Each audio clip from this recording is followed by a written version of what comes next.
Bom dia a todas as pessoas Hello, presentes good aqui morning na to Fundação everybody Calouste here Gulbenkian present e a in quem nos the acompanha online. Foundation Calouste Gulbenkian and those who are online. We would like to welcome everybody do programa to the Conciliação second e day Igualdade of de the Género, Igualdade em event Ação, of do the financiamento Equality in EEA Action from Este the programa, financing gerido pela EEA SIC, grants. Comissão para a This program Cidadania is e a organized by Igualdade de SIC, the Género, em Commission parceria for com o Norwegian Citizenship Equality and Gender and Equality, Anti-Discrimination together Fund, with the Norwegian projetos inovadores e and estruturantes para which o país financed nas innovative áreas projects da and igualdade de structure género, da in the areas of conciliação entre a gender vida equality, profissional, pessoal conciliation e between familiar, da violência contra as professional mulheres, and da violência personal life, doméstica e da violence boa against women, governança. domestic violence, and good governance.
Neste segundo dia de seminário, damos especial relevância à cooperação bilateral entre Portugal e os highlights Estados the doadores, bilateral que é precisamente cooperation o título between do Portugal nosso and the primeiro donor states. painel. And this is the title of our Iniciemos os trabalhos. first panel, Em where we'll start the representação work. do Financial Representing the Mechanism Financial Office, convidamos Mechanism Office, we would like to invite Gudrun Gudmundsdottir.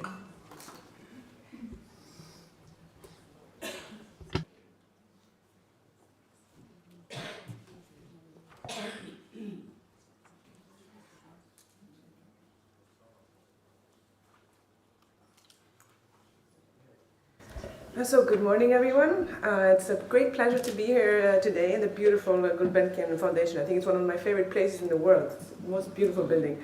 And I'd like to start by congratulating you all on concluding this very important program. And it's lovely to see this video, to see all the very broad spectrum of activities that we have supported. And of course, to congratulate Portugal on climbing up, 15 seats on the Gender Equality Index between this year and the last year. Great improvements. I also want to congratulate you on the excellent conference, because it's very important that we see actually the results we've been working towards for these past, 7 years. But first, I'd like to say a few words about gender equality and the EEA and Norway grants in the coming years. And now I realize I'm speaking very fast. I'll try to slow down for the interpreter, sorry. This is a curse, I apologize. Yes, as you know, this funding period is coming to an end, and we're starting up a new period. And in these times of backlash against gender equality and women's rights across the globe, but also in Europe, the EA grants want to integrate gender equality into our, as a core value in our progress. We have this as a core value, of course, but we want to strengthen this work in the upcoming mechanism. And then we would do that both as a guiding principle in implementation and design, and also through targeted activities. And in the next period, we will continue to focus on reducing social and economic disparities, as we have done now. There is a focus on vulnerable groups and areas. And we foresee that in this next period, we will still have many gender equality projects carried out under the Civil Society Fund, as we saw presented yesterday. But there will also be many, also in many other areas, such as, for instance, now we see a stronger focus on disaster preparedness because of the pandemic, because of the war in Ukraine. And we see this as a very strong gender component. There will also be gender components, of course, in research, in health, in justice, and many other programs. But I was asked to share with you some insights and outcomes from our bilateral cooperation. And as you know, one of the two objectives of the EEA and Norway grants is to foster bilateral relations between the beneficiary states, including Portugal, and the donors, Iceland, Liechtenstein, and Norway. And this means sharing knowledge, enhancing collaboration, and supporting understanding and projects between the countries through program work, through projects, and, for example, study visits, conferences, internships, job shadowing. There's a whole spectrum of very interesting activities that have carried out under the funds. And we see Portugal has done very well in this bilateral aspect. We have a very strong bilateral dimension with, I think there's around 200 projects overall in the grants. 200 projects of the around 400 are implemented in cooperation with partners in Iceland, Liechtenstein, or Norway. So this is 45% of all the projects are implemented with donor partners, and this is very good. And we see that there, in several of your programs, there's been very great interest, both on the donor sides and on your sides, to have these bilateral activities. And perhaps this can be explained by the fact that you have very targeted programs which resonate also with the priorities in the donor states. Of course, the work-life balance program we're celebrating today is exemplary, as I think all but one project have a partner from Iceland or Norway, and this is exceptional. And we see that this collaboration has enabled us to address common challenges and leverage shared knowledge and resources to promote gender equality and improve work-life balance, not only in Portugal, but also then in Iceland and Norway. Now, as food for thought for the next funding period, I would like to share some key takeaways of an evaluation we did last year on the bilateral components. So we see that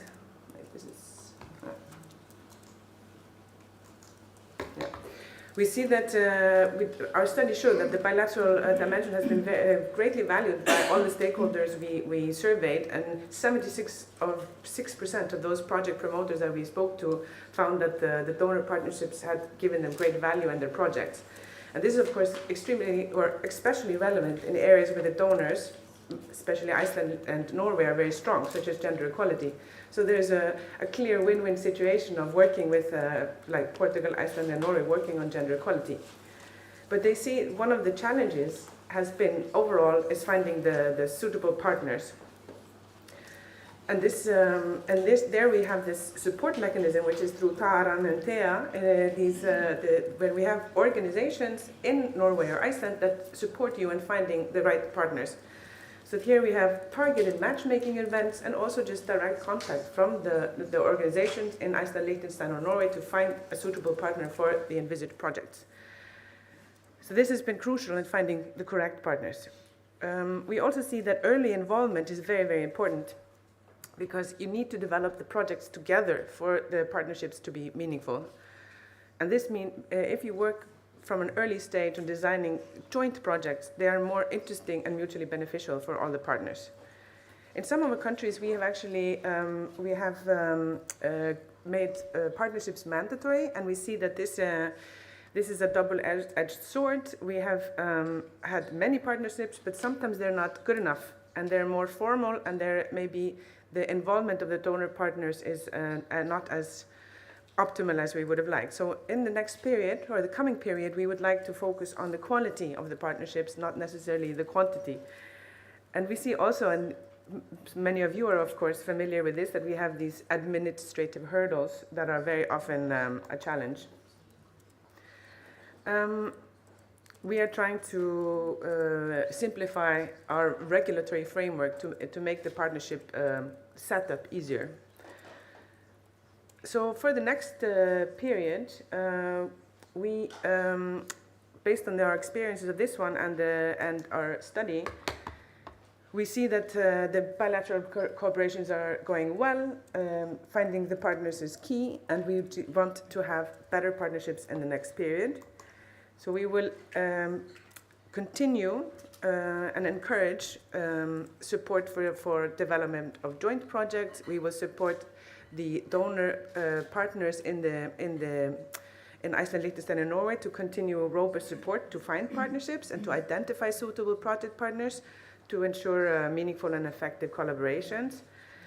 And we will, of course, encourage and support that you develop your projects together from an early stage, so they're well integrated into the programs and beneficial for all the parties involved. And what we're also envisaging that in the next period we will do, as part of selection process, we will do a more thorough assessment of partnerships to ensure that they are what is needed and they're of quality and relevant to the project. And what is also something that we're interested in doing is, for the next period, is to try to promote cross-program activities. So collaborating between the programs, between the countries on, for instance, the topic of gender equality, because we see that we haven't maybe had as much synergy between the different areas as we would have liked. And this would foster broader and more impactful collaboration. But to conclude, we would like to focus on the quality of partnerships, continuing the support and to encourage meaningful collaborations so we can achieve even greater success in the future. And thank you for your attention, and congratulations again on this excellent program and the very impressive results that you all achieved. Congratulations.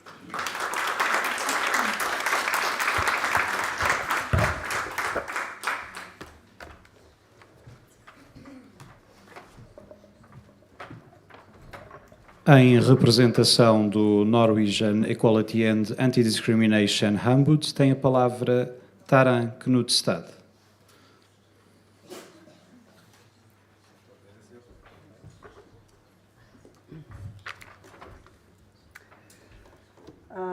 Dear Gudrun Gudmundsdottir, FMO, dear Sandra Ribeiro, President of SIG, dear Maria Mineiro, National Management Unit representative of the EA grants, and dear colleagues and participants, and good morning to you all. My name is Taran Knudstad. I work with the Norwegian Equality and Anti-Discrimination Ombud, and we are the donor program partner for the Work-Life Balance program. And for those of you who are unfamiliar with the Ombud, I want to mention just parts of our mandate. We are a government agency, and we're slightly different from SIG. So we're a government agency administratively subordinate to the ministry, which provides our funding, but we operate independently from the government and cannot be instructed by other authorities. And as an equality body, we have a broad mandate, and the Ombud works proactively to promote equality and prevent discrimination in all sectors of society on the basis of several grounds. And now I'm going to give you a list. It's a bit long, but I want you to know what we're doing. So the grounds are gender, pregnancy, leave in connection with childbirth and adoption, care responsibilities, ethnicity, religion, belief, disability, sexual orientation, gender identity, gender expression, and age. The Ombud also works to promote equal treatment in the context of employment, irrespective of political views and labor organization membership. We are actively involved in public engagement, including holding courses on different aspects of equality and discrimination legislation.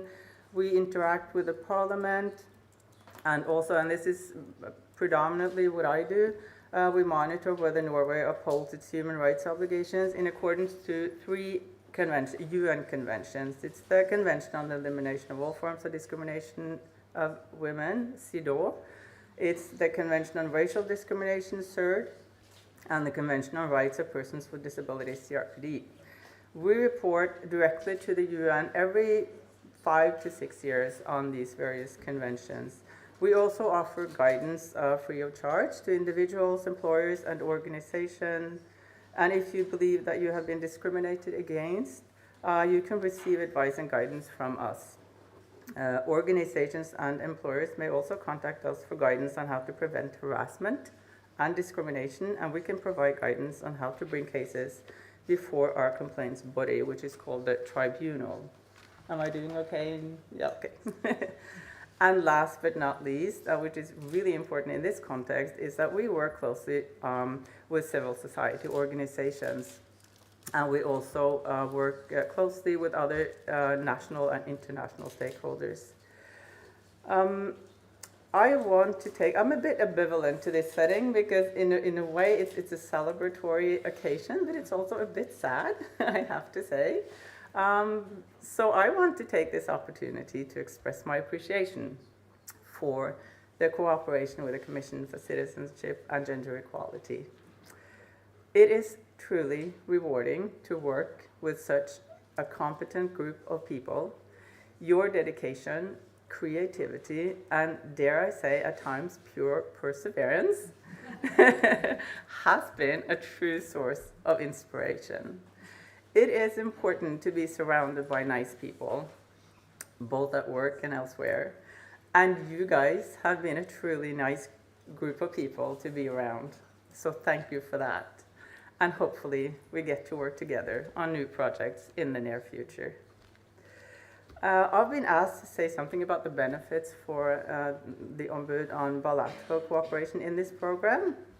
And as Gudrun mentioned, a central aim of the EEA grants is to strengthen ties between organizations and institutions in a way that brings benefits to both parties. In line with this aim, bilateral cooperation in this program has paved the way for improved policies, strategies, and measures in both the donor and the recipient countries. And I have been lucky enough to work in close relationship with some of the projects that you will be hearing about later today, for instance, on domestic homicides. The projects have contributed to identify weaknesses in current gender equality policies and strategies in both our countries and provided recommendations for improvement that can be used successfully in proactive efforts for gender equality going forward. The bilateral cooperation between Portugal and Norway has facilitated the exchange of best practices, the sharing of expertise in different areas, and it has facilitated joint problem solving. The projects have brought to light, as you know, common interests and common experiences, and the results clearly show the benefits of working collaboratively with both national and global challenges. Also simply because joint efforts strengthen our work. Simultaneously, the bilateral cooperation has also highlighted the importance of acknowledging differences and nuances and reminded us of the importance of context in our work to promote equality and prevent discrimination. Structures and legislation, obviously, are different in different countries, and they can also differ within a country. One project that my good colleague Thea and the Portuguese partner will tell you more about later today is about how to prevent sexual harassment. And this project, I think, is a good example of how bilateral cooperation can develop effective tools that take into account both differences and similarities between countries. Although sexual harassment is a global phenomenon that happens everywhere, the context within which women experience this harassment can differ quite significantly. The risk factors for sexual harassment, for instance, where it typically takes place, will differ, at least to some degree. Also, we have seen significant, as I'm sure you know, differences with regard to how countries responded to and dealt with the Me Too movement and the effects of the Me Too movement. And so even if the experience of sexual harassment is a shared experience among women, the tools necessary to combat such harassment will have to take into account the different contexts in which these incidents occur. Another important part of the Ombud's responsibility as a donor project partner, program partner, has also been to find, like you mentioned, to find suitable Norwegian partners for projects, including bilateral projects. And as mentioned initially, cooperation with stakeholders on all levels, including civil society, is a crucial part of the Ombud's work. The bilateral cooperation in this program has given us the opportunity to intensify our dialogues and cooperation with a wide range of public and private organizations and institutions, which in turn has strengthened the Ombud's ties with these stakeholders. Also, project partners, and these are often stakeholders that are rather underfunded normally, has benefited greatly from these bilateral collaborations. They have gained access to additional resources, expanded their professional networks, and exchanged knowledge, experience, and best practices with Portuguese private and public stakeholders. This is empowering both for civil society and for institutions who work with them, such as equality bodies. Now, in closing, I want to touch upon certain issues that worry me a bit so that we can think forward and ahead on what we need to do moving on from here. I want to comment on a current development in Europe and also the US that could very easily have a negative impact on gender equality in the times to come. You, Gudrun, at an international seminar here in Lisbon in 23, about a year ago, you referred to a statement from the European Institute for Gender Equality, EGE, and you said that they characterized the progress in Europe toward gender equality as going at a snail's pace in both 2019 and 2015. I don't know if you remember that. So what has happened then since 2019 and 2015 even? And at the risk of sounding a bit pessimistic, and put a damper on this otherwise celebratory, rightfully so, occasion, I want to point out some seriously troubling signs. In my opinion, we are in fact not merely moving at a snail's pace when it comes to gender equality. Necessarily, we are in some ways moving backwards. A specific narrative about gender and gender equality is becoming increasingly widespread and accepted as fact among a fast-growing number of people. And that is a notion that gender equality has gone too far, or put differently, that there is too much of it. This is happening all over Europe and in the US and actually everywhere else because of social media, and sometimes a lot closer to home than we'd like to think. And Norway is no exception.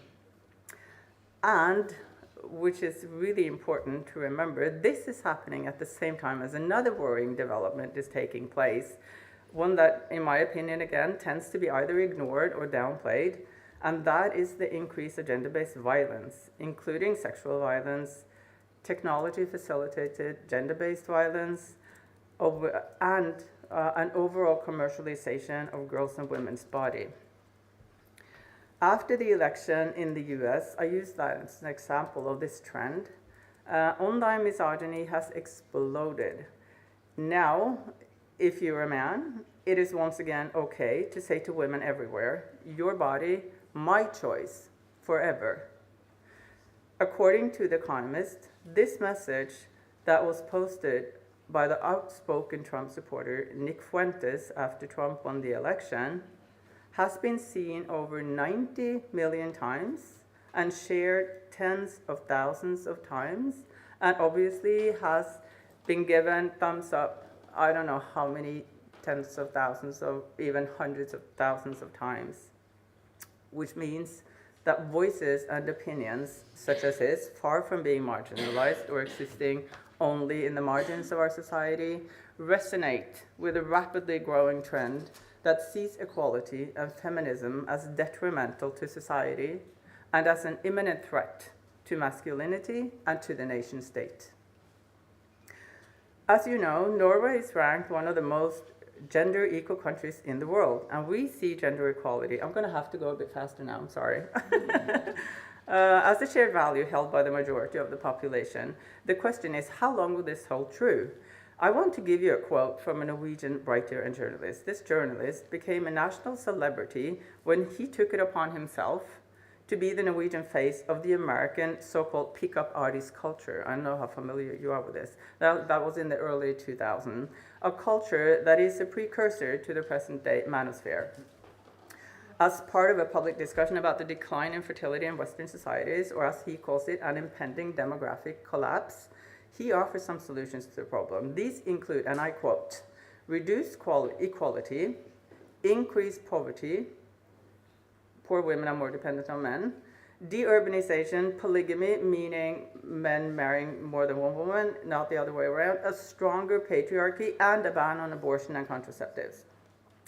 Now, he claims not to support all of the above, rather, he defines them as theoretical solutions. I'll grant him that. But then again, he is a huge fan of Musk. Musk has a very radical ideas on how to solve what he calls the collapse of Western civilization due to decreased fertility. And Musk is also very close to the soon-to-be, perhaps the most powerful man in the world. So, these are hardly ideas and values that are hidden in the dark corners of the internet anymore. And when these values win acceptance, they cause serious harm. These developments show that the work for more equality and less discrimination is not a linear process, and human rights can never be taken for granted. They are values that we all need to strive for relentlessly and with compassion and together.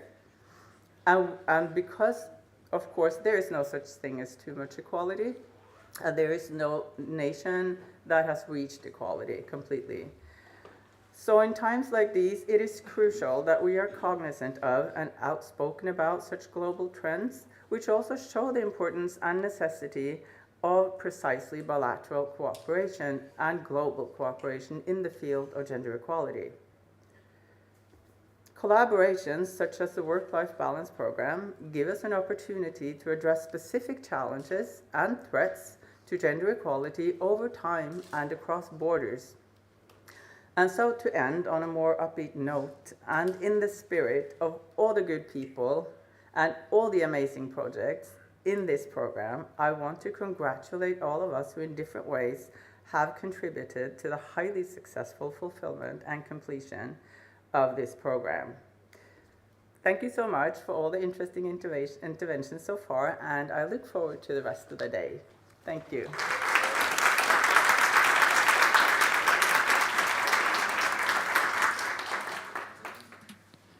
Tem agora a palavra a senhora Presidente da Comissão para a Cidadania e a Igualdade de Género, Sandra Ribeiro. Olá, viva, muito bom dia. Hello, good morning to everybody. I would like to welcome everybody here. Some of them were here yesterday. I would like to also thank everybody who have been following and watching this event via streaming. A lot of them have been doing so. And to thank EEA Grants Program for being here, for existing and allowing us to be part of this idea, this applied idea to be able to cooperate, to try to create a better world after all. We know that this seems a bit of a cliche sentence, but this program does indeed make a difference. I would like to thank LDO, FMO, the coordination of the EEA grants program here in Portugal, Maria Mineiro. I won't be able to say all the names of all our, dear colleagues from Iceland and Norway, because I would mispronounce the names, but I would like to say that it is very important and needed and fair to say that this program is a unique program. The EEA Grants Program, which exists already for a few decades, and Portugal has been one of the beneficiaries of this for a few years. Indeed, it has achieved a special place in the Portuguese society, namely in the support of executing the public policies in various sectors. This one is got to do with equality and non-discrimination, but we know in other areas such as the environment, agriculture, and so on, these have indeed made a big difference. But if we start thinking about the equality, the area of equality and gender discrimination, it's not always easy to do this type of work and to be able to move people to invest in this sector. So EEA grants has indeed been a very important flagship, and indeed we're very happy, and we want to say thank you again to having received having been the only beneficiary country in Europe which had a program specially dedicated for these equality and non-discrimination issues. And we know that in the next program, this subject will be approached from a slight different level, but we're very happy to think about the prevention and fighting gender violence and domestic violence. We're very happy that this program will be a central focus of the next term, and that we will carry on working with the different partners as we have done until now. This is very important for us. I was listening to Tara, and indeed, these bilateral relations get built around this program. And it's not just the projects that we're going to develop, because we've managed to accomplish 33 projects throughout these years with Portuguese and entities, as well as the donor country entities. And we know that these 23 of them have had collaboration from donor countries, and from these 32, 81% are from Norwegian partners and 19% from Icelandic partners. So we know that we have a special relationship with Norway, and it doesn't happen by chance, because it's like Tara was saying, we managed to create a working and solidarity relationship and a great friendship between us and Elder. And this was, we could see that through the quality that we've managed to put in the projects that we were working together, not just the ones that were developed by the social, civil society, academia, and the social partners. Like we saw, we have quite a lot of relevant union partners, and other civil partners, social partners involved in these areas, which I'm very happy to have their collaboration. But also in the bilateral work that we've developed over the time. And this morning is really focused on those bilateral works developed by SIG and UL, where we started thinking that there was indeed a common concern, and which is something quite central and needs to have a focused work, and and we need to address this, which is the sexual harassment, the cyber violence. So these issues connected with the gender violence, domestic violence and violence against women. So we think about all this dimension, all these issues, that we need to approach them with a very clear, very honest and clear way, to acknowledge the mistakes that were done along the time, because only if we acknowledge the mistakes we can actually improve it, and to see what's going on within the legal sector, justice sector, within the police forces, so that this subject can be approved, and this advocating against violence against women that we can be even more successful. We've been fighting these issues for many years now, and I don't think the work has been great, you know, still grown a lot. And this bilateral work that we're developing, we're going to speak about this throughout this morning. The majority of the work we've developed was within that particular area, and there's still a lot more to do.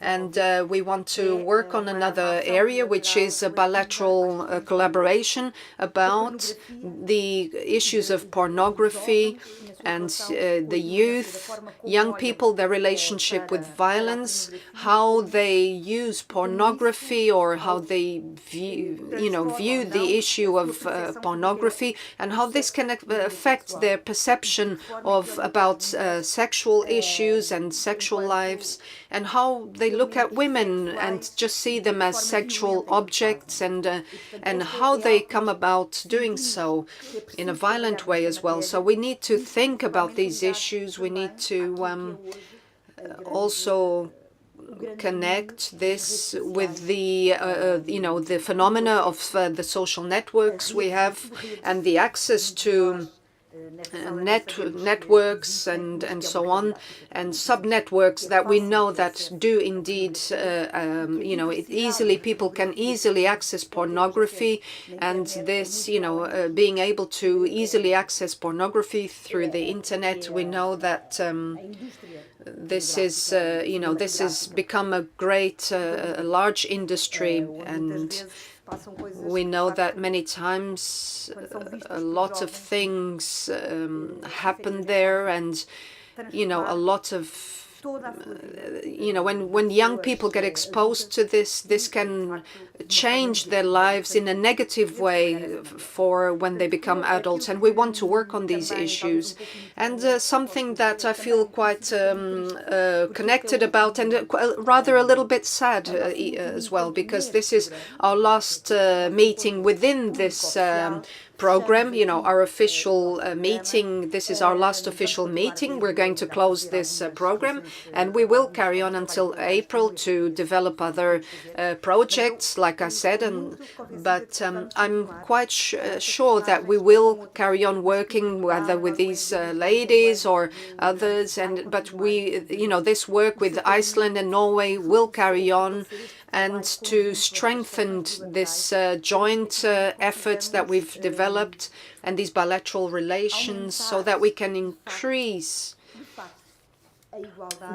really increase the equality, the gender equality in a sustainable way, to fight against the domestic violence and violence against women and gender violence, really, so that we can all be able to react to or fight back against any threats that may come, any drawbacks that we may find, so that we can perhaps avoid them altogether, and to have a scientific knowledge, to have robust methodologies, coherent and simple as well, so that we can fight against all these issues. This is one of the things that I would say that I've learned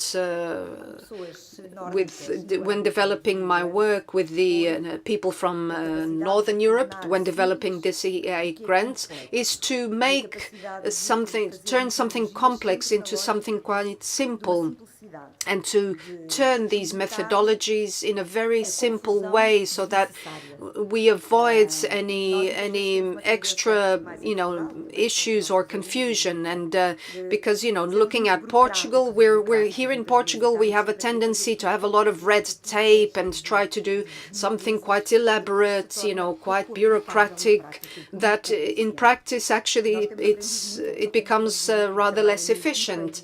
So I've been learning a lot, and my team has been learning a lot, because what we've been trying to develop is improving in that. And we've even simplified things such as the lunches, for instance, since we've simplified our lunches since we started working with these lovely teams. So I would like to thank you for all that, because indeed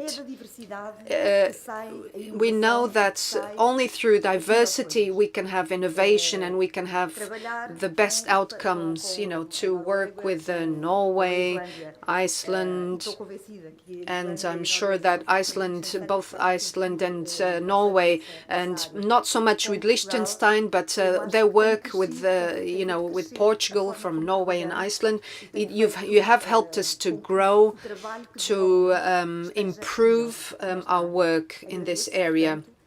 So once again, I would like to thank you. And once again, I would like to I'm very happy that we've had the opportunity to work together to develop these projects that will carry on. These projects won't simply finish because the project is finished. No, these projects have developed methodologies and toolkits, and networks have been created, working networks, and these will carry on. And they have, white books with specific recommendations and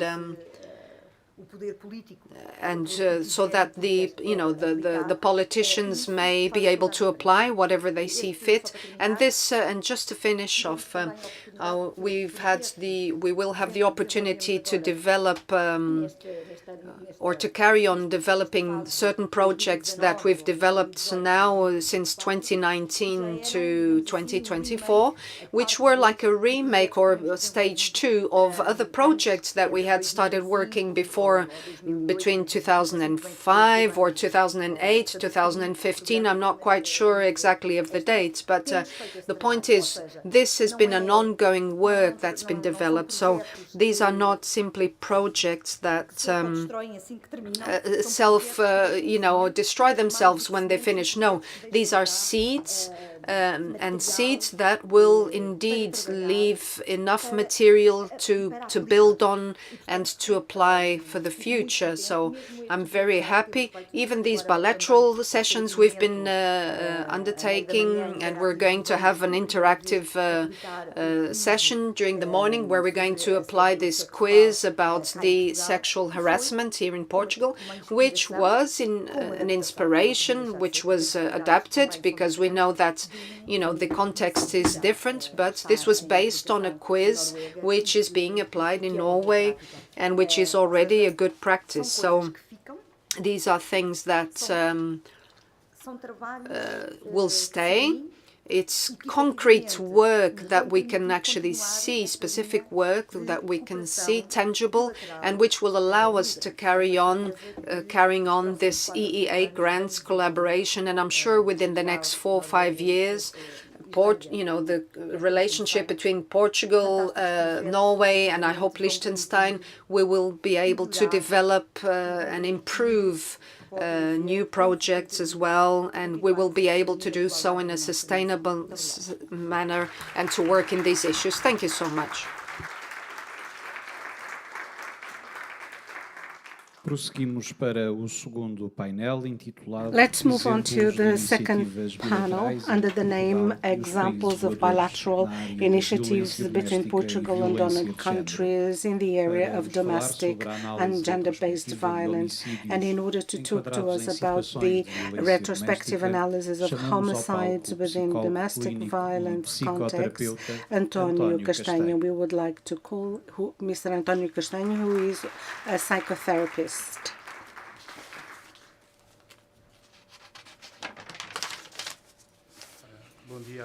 Good morning to all. It is my pleasure to be here in response to your kind invitation, Mrs. Sandra Ribeiro. I would also like to greet Joana Marteleira, colleagues from Norway. It's my pleasure to review you. I will risk mentioning your names, Tara and Gudrun. I like to take the risk of pronouncing your names anyway.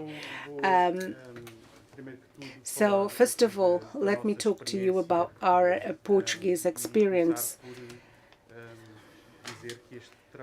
And I'd like to say that the work we are developing in Portugal so far is a merit of our colleagues who are part of this retrospective analysis of domestic violence. I don't know if anyone is here. Well, Marta is here, and I'd like to greet them, whether they are here, present or remotely attending this conference.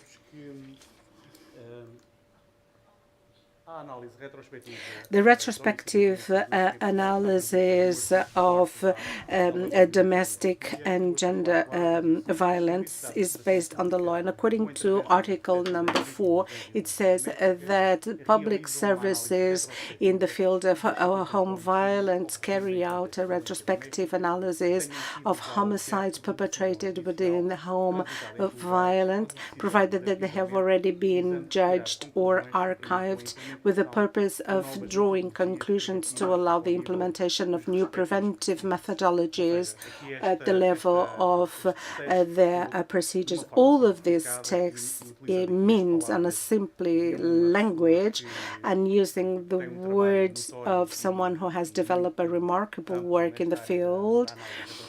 His name is Frank Mullane. He says to illuminate the past in order for the future to be safer. What we want is to say that we will be looking to what has happened in the life of families and try to correct any issues so that homicides no longer are perpetrated in the same way, and to correct any flaws. This model is not originated from Portugal, and there has been a problem. It has also been implemented internationally, but it started.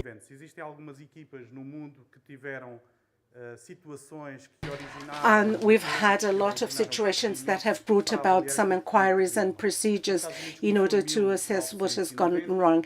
In the US, this has started with 1990 with Bina Sharam's case.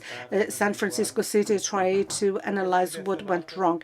And from this date onwards, in 1994, more and more teams were set up. And at this moment in the US, there has been a setback resulting from the pandemic. Some teams have been deactivated, but even before the pandemic, we had something like 150 teams in operation in the US. Whereas in New Zealand in the year 2000, they have started the project and implemented it in 2008.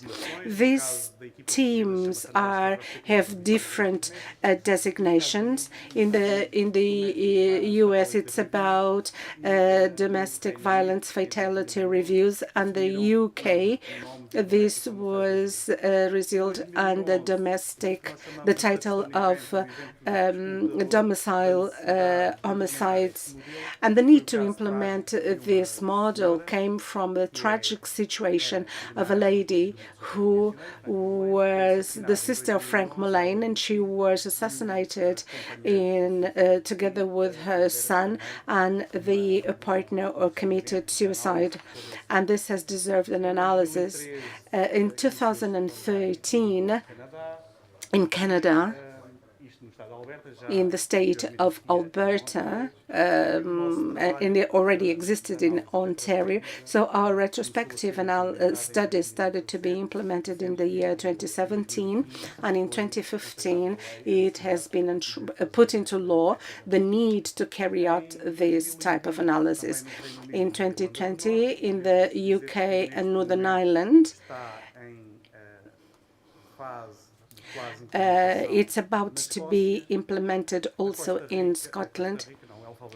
And also in El Salvador, they are receiving the collaboration of the US in order to develop this methodology.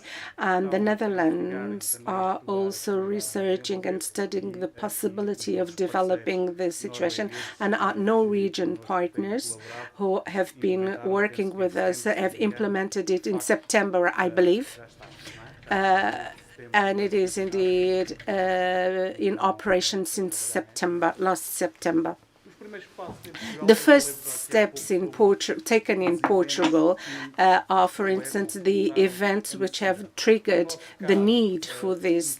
In our case, this started in 2015 with setting up a forum for harm violence, and the team who has developed this forum, we have analyzed a set of cases in harm violence, and we have seen that the amount of suffering of some persons who ended up committing suicide was really outrageous. And women have been filing a lot of complaints and asked for help for 13 years because she was being the victim of ill treatment. And we understood that something had to be done apart from this risk assessment form. We should rather try and learn with what has gone wrong. And so we have detected some flaws in the system of victim protection and the contention of the perpetrators. And in 2013, we understood that this model existed in the US, and we started an international exchange with the National Domestic Violence Fatality Review Initiative, which is hosted in the University of Arizona. In 2015, we have participated in an international conference, and over the years, collaboration have existed, just like it is the case with Norway, and we also started collaborations with advocacy after harm violence abuse. And in 2015, we had the opportunity of introducing Article 4 into law, the law of harm violence, and 2016. This is just to give you a context, because doesn't come out of the blue. It has been quite a thorough work. And so in 2016, we had the regulation and the ordinance. And so, as you can see, this has moved from 2012 to the year 2017, where we have finally set up the teams, started the works. We started drawing all the tools and guidelines that were driven by Rui do Carmo, who is the team coordinator. The necessary resources that we have identified, which are not only in connection with our country, Portugal and Norway, these are the necessary resources for other teams to be able to work and obtain the necessary results. For instance, legislation, we understand from international contexts that teams that are not protected by legislation find it more difficult to implement the work. For instance, the approval of the states, of government, or jurisdictions, specialized team members, specialized in harm violence, in retrospective analysis, international contacts, and also expertise or continuous specialization. The fact that we should have information available from all entities that collaborate with these teams. Time for the team members to be able to work around the cases, then the collaboration which is needed at the national level with all the entities and internationally, and then the support given by the institutions that they represent. For the case, they have different models.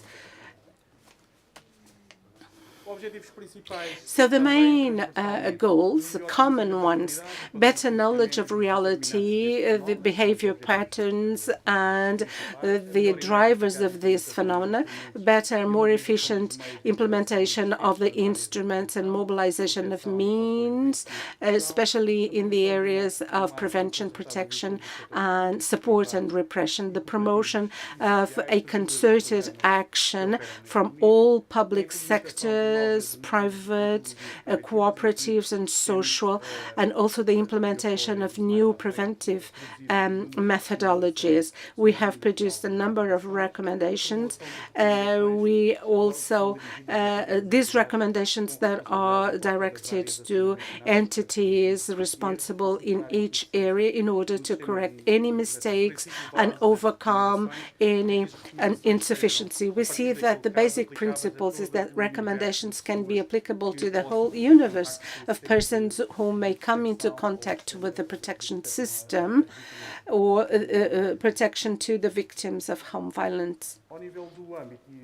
As for the scope under methodology, we have several models, various ways of working, but in our case, a qualitative analysis, which is encompassing, which will also take place within a period of time which is quite close to the homicide. For instance, in the U.S., they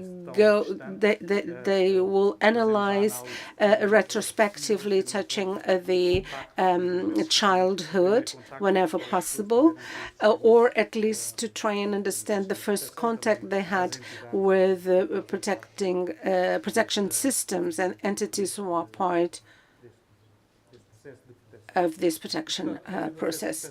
So we have sectoral information, and I will go slide ahead to say that as for the outputs, we have produced a lot of reports, 24 actually, with more than 70 recommendations since the year 2017. The common topics are risk assessment, training of professionals, risk management, information sharing, and also records. Teams realize that the sharing of information is indeed an important issue when it comes to victims' protection and their support. Now, as for the entities that are included in our case in Portugal, it's not so much different from other countries and teams such as the police forces, security forces, for instance, in the case of health, and or the public ministry, the general prosecutor's office, the parliament, the government, the national network to support victims of home violence, and other entities that are not mentioned here. Now, when it comes to the bilateral collaboration with Norway, which is a privilege for us, we've had leave to very important milestones. This project, when it comes to the retrospective analysis of homicides by home violence, our goals was to improve the knowledge on behaviors which determine home violence and to implement preventive methodologies. We have carried out a lot of exchange, and we cannot go into further detail due to time constraints. In September 2022, we were in Oslo with Norwegian colleagues, and for 2 days we have exchanged communication and knowledge. This was quite enriching. We also held webinars in order to exchange best practices. In 2020, we have presented this project to the team. The materials were not yet translated, and we know Portuguese language is not easy to understand by Anglo-Saxon countries, and so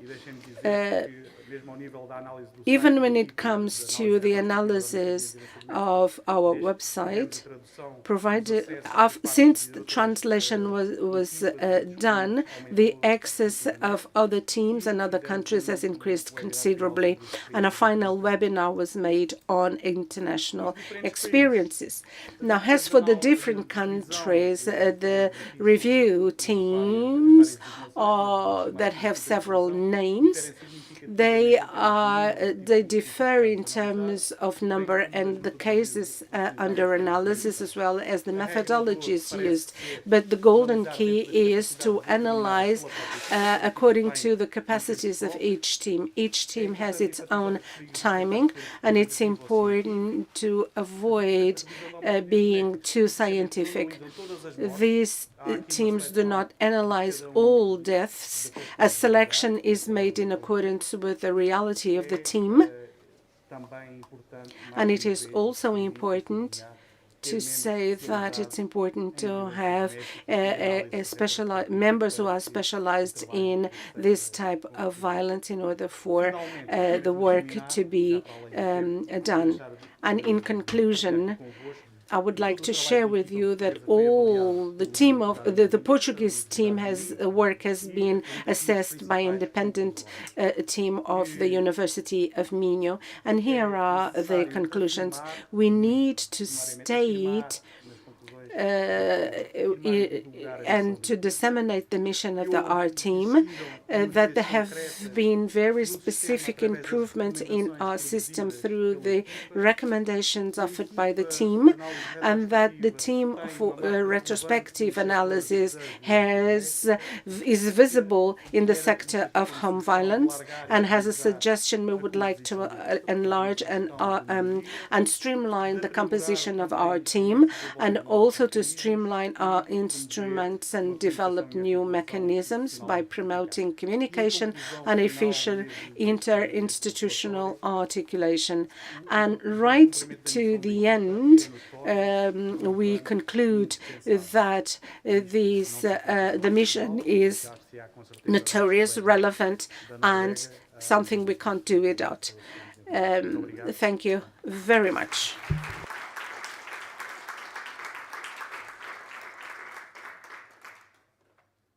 Fernando Andrade, judge, who is going to speak to us about the work developed with judges about the prevention against gender violence and domestic violence, and share some good practices.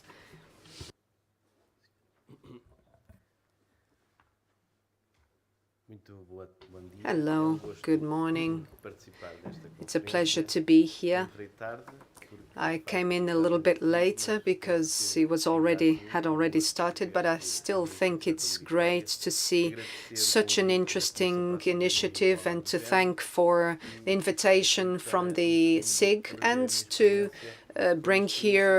be here to bring my experience as a judge, and a judge who has judged this type of cases in the last 20 years, cases connected to domestic violence. I have taken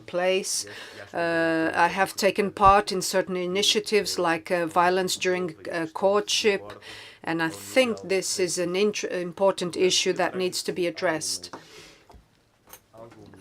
I will show some figures and some tips as well, because I know I don't have a lot of time, but I would like to give you a few figures so that we can understand the context of the cases I used to deal with. It's very important that we understand the difficulties of these type of victims of domestic violence, but the judicial stage is also not an easy stage, and this program and other similar ones have been very important to raise awareness to the judges to this subject and the challenges that these victims have, and to adapt the system really as regards procedures that will facilitate the experience of the victims to be in a court and to be doing so in a better way and a little bit more relaxed way, so to speak.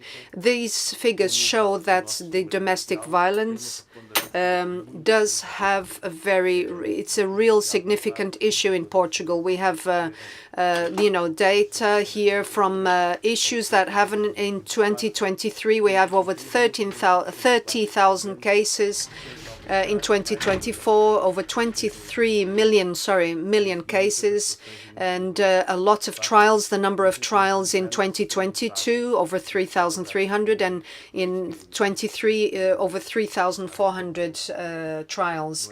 This type of crime turned or is now a public crime, and therefore the number of trials have grown exponentially. And up to a certain time, this was a semi-public crime or offense, and it had to the victims up to very recently went to the trial, and given the fact that they would be quite close to between the aggressor, the victims would just simply go silent, go silent, and this was a big issue during a trial because, as we know, I know not everybody works as in the legal in the justice system, but the victims many times during a trial will actually go silent because they are close to the perpetrator who actually caused so much suffering. And many times that's what happened because there was the victim did not feel supported and until the trial time, and many times we got to the trial and the victim was there on their own, and many times it was impossible that the victim would open up and actually give evidence. And this many times led to the offenders being acquitted. And nowadays things are very different, and I shall talk about it why. We have these figures here, and in the first stage within these last 20 years, I was a judge of a crime place and then a crime central. So I dealt with trials a lot of times with a lot of situations that I followed up from a very initial stage, which were not the most serious, but it led to the offender being absolved of the crime or not being convicted of the crime.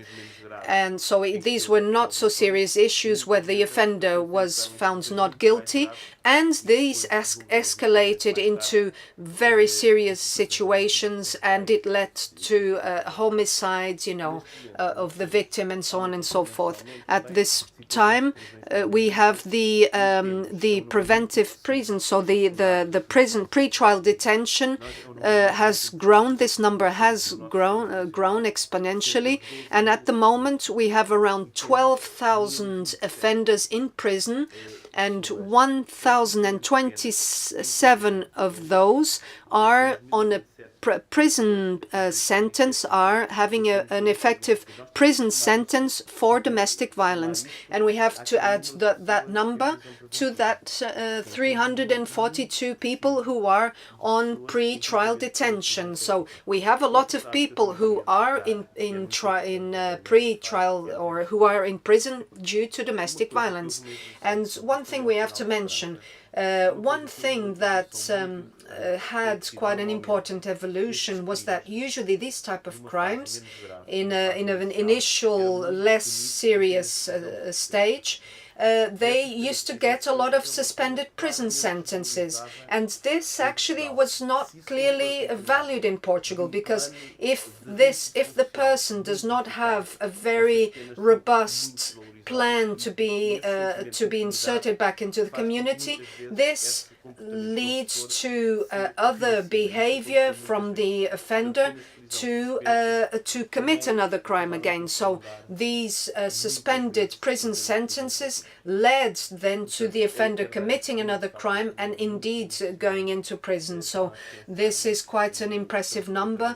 If we think that we are working with 10% of the people who are under prison, are people who actually were found guilty due to domestic violence crimes. And as we see the legal framework in Portugal, we have important laws which served as a relevant basis so that when people would go on to trial, they could give evidence. And this initial follow-up from the moment the crime was told to the police we wanted to avoid the person, not to go into silence. So we evolved from the work that we were doing with the person, the victim, so that the victim could get support from very early one. So another issue that's changed, and another I can see, the limitation for the dependence relationship between the victim and the offender, that right to silence. So what happened is that the system, and it's important to have these type of initiatives of seminars to raise awareness and to give information really, and the studies that were done within, the legal studies that were done within this framework.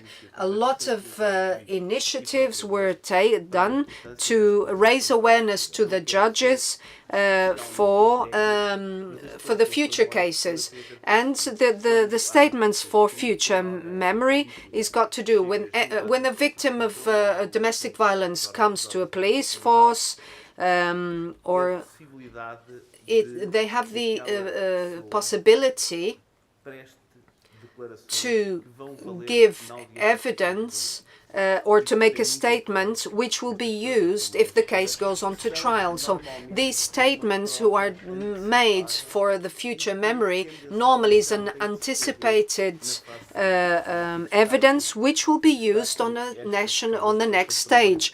And I'm going to mention these statements for future memory because the trial stage had the following: the victim could choose to go silent.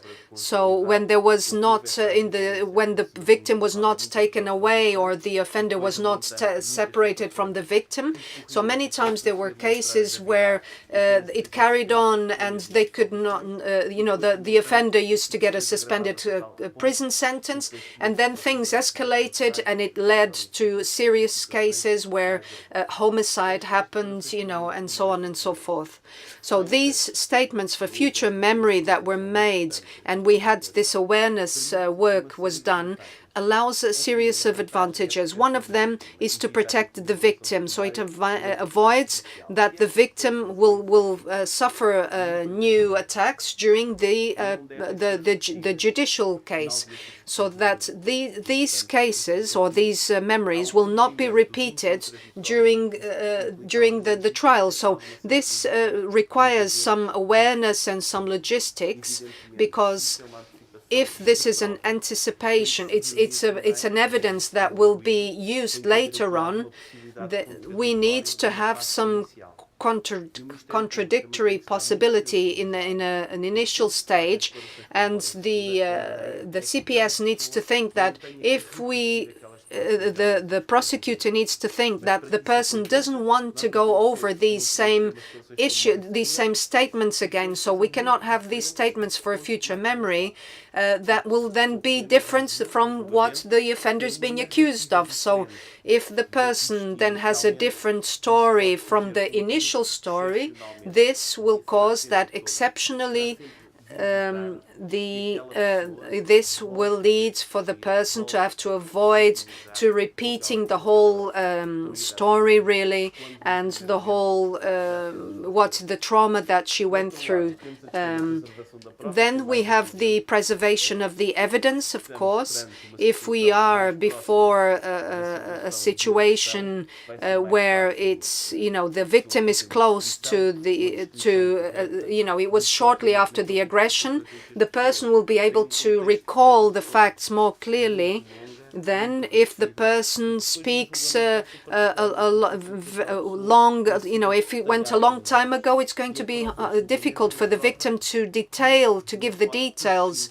And this evidence does indeed require some detail, and this would bring some issues. So when having a statement for the future that can be used in the future, this gets easier.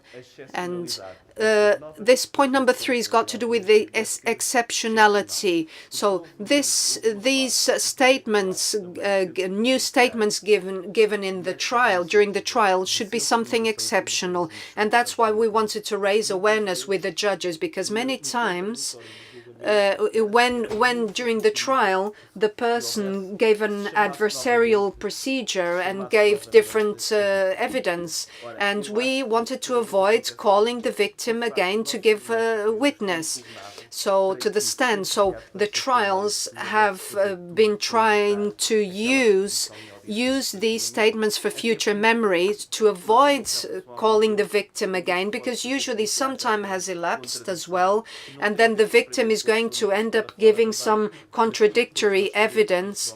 And we know that the people who deal with cases, legal cases like this, they know that people don't want to lie, but we know that time does change the memories, and this will put the victim in a fragile and point of view.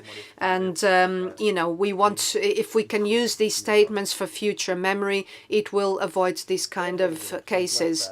The rule, one again, is to value the statements, the statements taken at the beginning for the future memory, like we spoke. I also mentioned, and it's important to mention, that this was work, and we know the Istanbul Convention and these type of initiatives, the training the judges, this all improved to protect the victim during the trial stage and to have a more efficient justice system. And I think this was a very important, and like we said, the rule is to grant the case to use these statements for the future memory to protect the victim, and the exception should only really happen if it is indispensable and does not put the victim into jeopardy. Another point I would like to highlight something. I as well, at a closer stage, I am also a judge that decides on prison sentences. So I'm aware that this type of crime is equally, follows the same pattern, both on stages where people are in the trial, or when they've been awarded a suspended prison sentence, or they were sent to prison. We know that there's prisons and programs to help sexual offenders, and we also have other systems to help people who indeed are offenders of domestic violence. This is very important, and I'm doing the follow-up of people who are following a prison sentence and who have actually been released on parole. And we want to help these people so that they will not reoffend in the future. And we know that many times it happens that somebody is doing a prison sentence. The person does not have a proper follow-up, and this is very important, because this change from environment, and my experience shows me that those offenders, those inmates who are simply in prison, they do not have a follow-up or a program, and they get a parole, and they're simply released on parole without having these programs of follow-up and support. This will have a different outcome, and we know that certain prison centers will already have these specialized programs in places, and this should happen. And it should happen as well when a prison sentence, when it's the person has got a suspended prison sentence, we agree that these cannot be suspended with just for a certain time. The offender needs to have a specialized support service, so that the suspended prison sentences can indeed be efficient. So I believe that all these changes, this is a sign of hope, and hopefully will help the system. We look at these figures, they are rather alarming, but we need to improve the system, and we need to be more efficient, not just to punish the offenders, but also to help those offenders when they get back into society, and to indeed protect the victims. Thank you so much.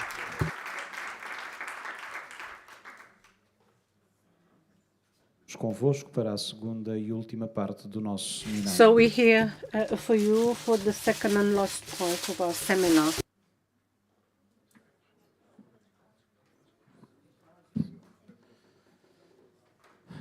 Peço desculpa, fazemos agora uma I pausa para apologize, café, regressamos às but 11h49. rather we will go for a coffee Contamos break. convosco I'm para a segunda sorry. e última parte We'll do count on seminário. you for the second and last part of this seminar. Thank you.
program and also have a justice program, or would you have that component in the justice program?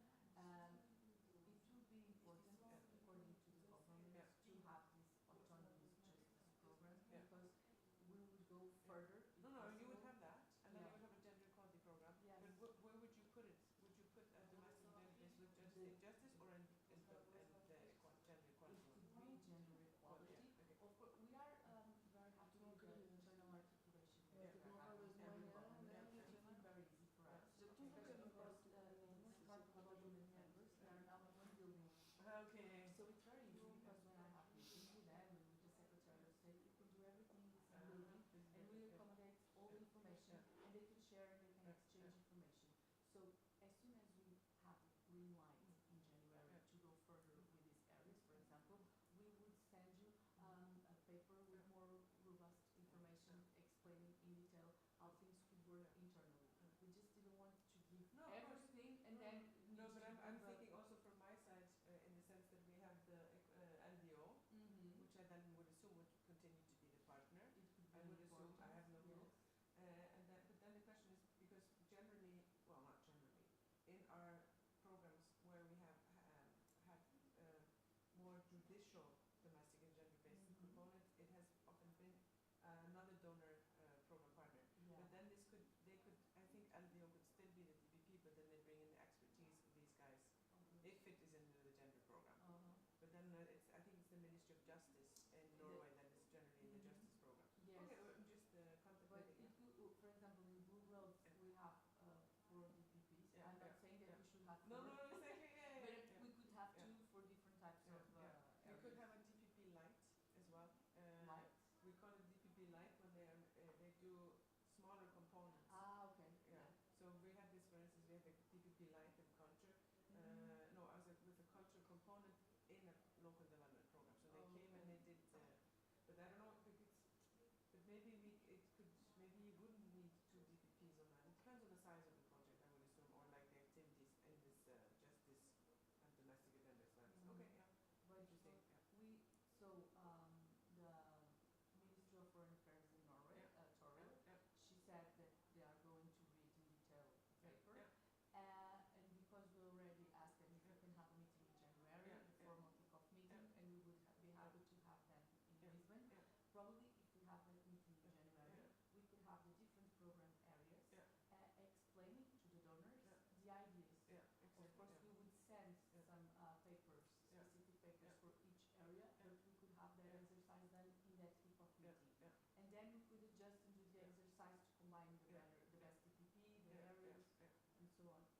So, Very interesting. but we are all on the same page in Portugal, which is very, very It's good. very good. It has been very, very easy to accommodate everything.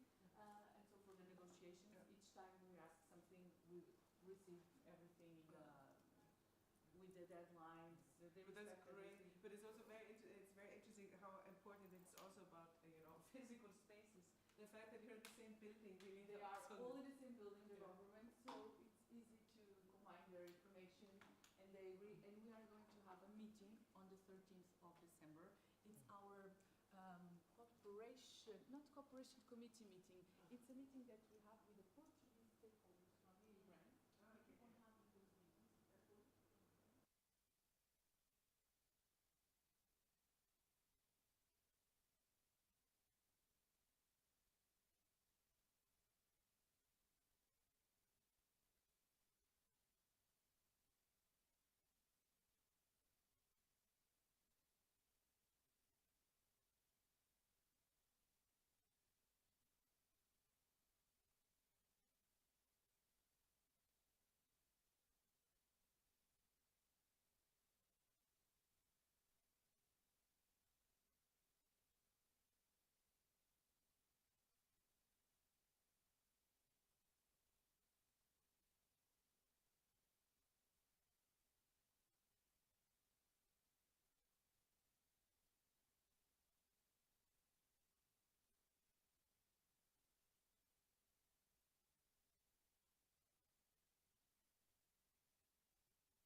Bem-vindas e bem-vindos de volta. So, welcome back. Assédio sexual no local de trabalho é So, o sexual terceiro momento do harassment segundo dia in the deste seminário. workplace No âmbito do anterior is how we are mecanismo de going financiamento to grant, start the second foi part of this produzido estudo inovador seminary. nesta área, So, an que teve innovative por study objetivo has fazer been o produced with the diagnóstico purpose e of carrying out a caracterizar o assédio diagnosis sexual e and to moral typify no local de moral trabalho em and Portugal. sexual harassment in the O trabalho workplace in foi Portugal. produzido pela And this Comissão work para a has been Igualdade no produced Trabalho by e no the Emprego Committee e pelo for Centro Equality Interdisciplinar de Estudos de and Género, entre outras entidades. Work-Life Balance, Numa lógica de and cooperação following bilateral, the pretende-se agora rationale of conhecer esta bilateral realidade cooperation, na we Noruega. want to get to know Para this tal, reality convida-se a in subir ao Norway. palco And we would like to Thea invite Gabrielsen, to do Norwegian the Equality stage and Gabrielsen Anti-Discrimination from the Ombudsman, que fará Norwegian uma and apresentação Anti-Discrimination sobre o quiz Ombud. norueguês, And she criado para will talk identificar to us about the situações de Norwegian assédio quiz, sexual no which was local de set trabalho. up to identify situations of sexual harassment in the workplace.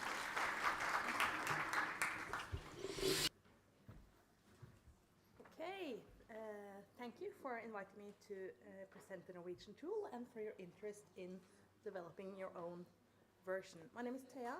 I'm a legal advisor at the Equality and Anti-Discrimination Ombud, specializing in sexual harassment.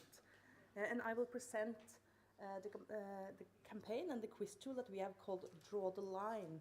And the title stems from the need to draw the line between acceptable and unacceptable behavior in the workplace.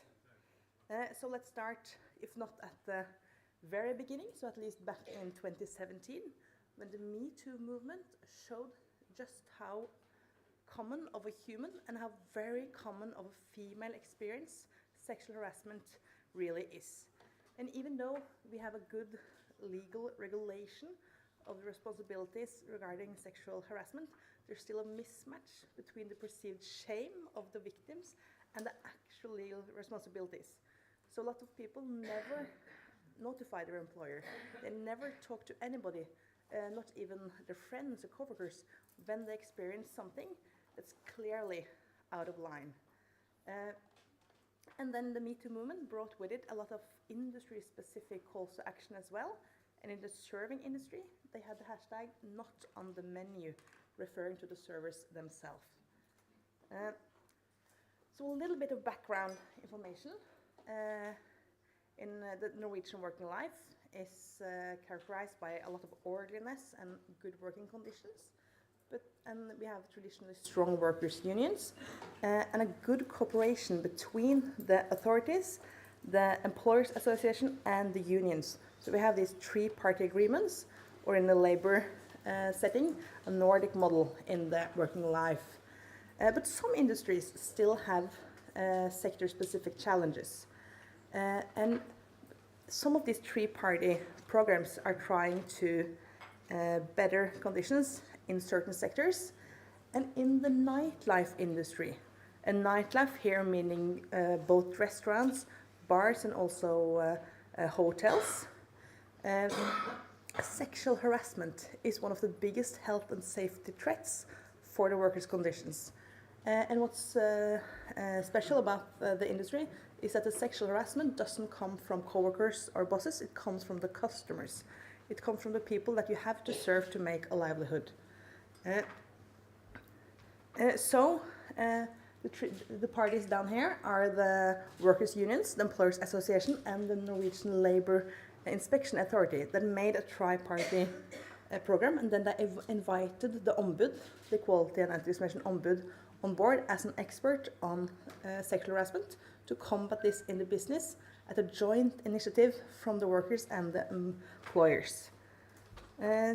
So we made a webpage as an easy start, and the webpage exists both in Norwegian and in English because there are so many foreign workers in these industries.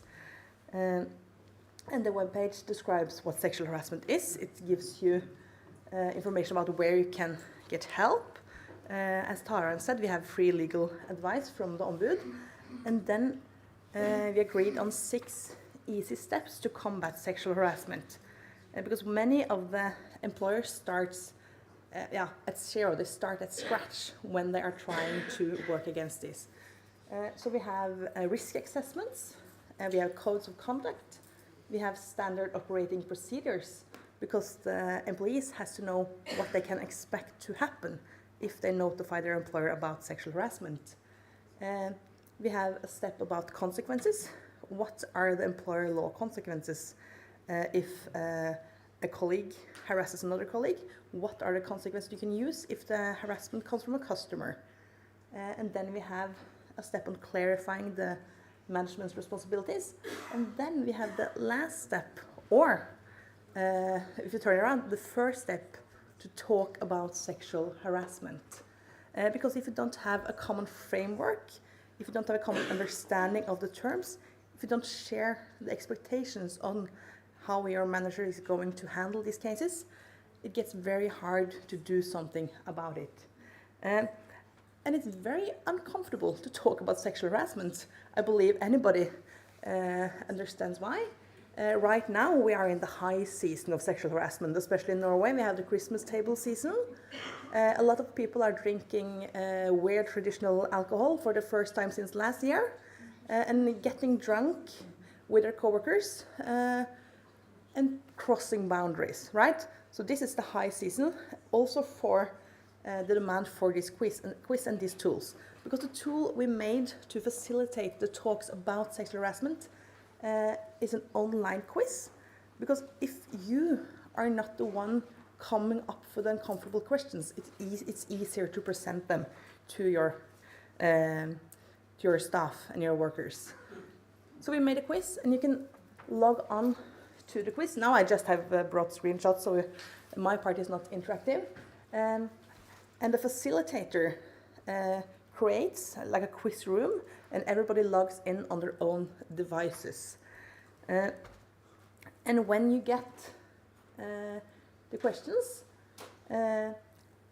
all of the participants get presented 4 different alternatives.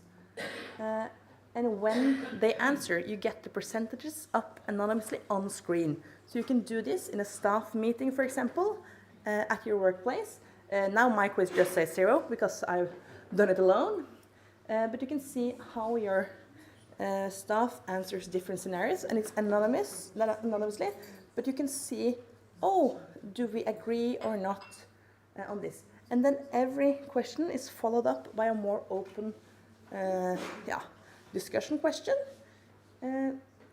just so we can start these uncomfortable conversations. And we have different scenarios, and we have scenarios with uncomfortable behavior between coworkers, from customers, because this is the serving industry, and from bosses and leaders, asking everybody, what would you do? How would you react? Is this okay or not? Or is this sexual harassment or not? It might not be sexual harassment, but it still might be uncomfortable. It still might be something you would not be expected to tolerate from customers at work. And then some of the discussion questions give figures and numbers from research on sexual harassment in the business, which we find more interesting than just giving a point of just a list of research results. A lot of these workers are temporary workers in industry. They are young. This might be their first job. They might be seasonal workers. They work late. And the leaders might not be much elder than the staff themselves. So this is very special for the serving industry. And then we have some questions trying to get attention to who they can notify outside of the workplace. For example, if the one harassing you is your boss, it's very hard to notify your boss. And you can tell your general practitioner, the Norwegian Labour Inspection Authority, the Quality and Anti-Discrimination Ombud, or your trade union. And all of these questions are correct answers. All of these have resources that can help you. But using the quiz is much easier than just handing out brochures, for example. And then the last question is the most important, at least in my opinion. Do you have clear rules and procedures for dealing with sexual harassment at the workplace? And this is after completing the quiz in your staff group. And if the workers answer, I don't know, or no, but we need them, and the employer says, oh, but we have it, we have this in the handbook, then the procedures are not working very well, are they? And then after completion, you come back to the risk assessments and the 6 steps, but now with hopefully a more common framework and background for continuing the work against sexual harassment at your workplace and in your established working culture and in this industry with its specific challenges. Thank you.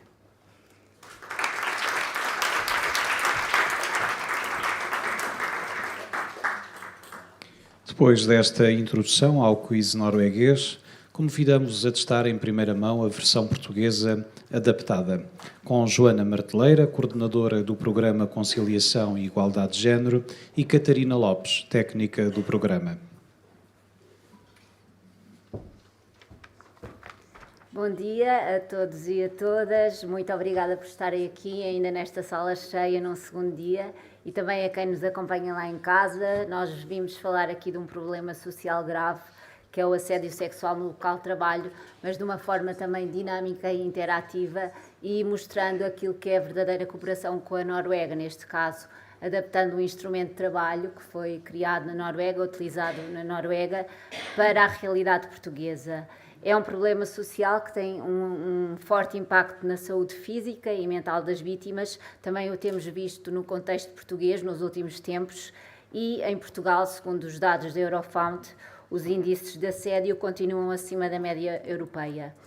Em 2015 foi desenvolvido um estudo, o assédio sexual e moral no local de trabalho, financiado pelos IA Grants anteriores, o mecanismo anterior. Foi produzido, como a nossa voz off já disse, pelo CIEG em colaboração com a CIT, e aqui numa lógica de sustentabilidade entre mecanismos e programas. Primeiro foi desenvolvido um diagnóstico, um estudo, e agora passa-se à intervenção, à ação. Analysis, and we're now going on to the action, really to adapt this instrument, this tool, to a Portuguese context. This was an outcome from the work done by the Norwegian team and ourselves, the Portuguese team, starting with SIG, CIT, ACT, and ARESP, which is the Restaurant and Tourism Industry Association. So this instrument was adapted and was done along with these national entities, because the realities are different from entity to entity, so this should be a tool which is duly adapted accordingly. On the logic, we have to think that we wanted to look at national priorities, so we want to give a reply to EMID, a strategy, national strategy for equality and non-discrimination.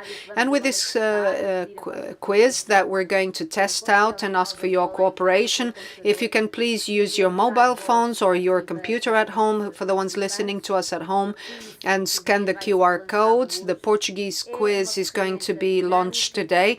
This is a dynamic and educative tool, and which is going to give out information, and it's really intended to promote a dialogue on a difficult issue and to raise awareness based on real-time or real situations where people are involved, and to understand the impact of sexual harassment in the victims' well-being and in the organizations themselves. And also Catarina is going to speak about it. It has 12 questions. We're going to test out 5 here, and it takes about 40 minutes to be filled, but we have a more lighter version here to test out. And you have this QR code. You can scan it with your mobiles. We'll give you some time to answer the questions. You can choose the answers you may wish, and then the system will choose a percentage of answers, and then it will actually suggest some behavioral changes and what type of behavior is adequate or not to this type of cases. So we have about 44 participants or 43 participants here in the room, so let's make a start. And somebody who works with you addresses you and calls you sweetheart, darling, and love when they send you, frequent messages or emails at your workplace. So we looked at the situation. We don't have, so we have actually 54, sorry. Oh, we have to give you the answers, actually. Okay. So how would you answer this approach? So, I'm coming now, darling. You don't understand? So, okay, I'll be there in 5 minutes. Or carry on dreaming about it. Okay, so you can choose whichever option you actually think it's best suited. Okay. We already have, okay, we've got 40 odd answers now. And the ones who are listening or watching at home can also participate. We've got 52 replies so far. Okay, let's see. So these were the replies we've had. The majority chose not to answer.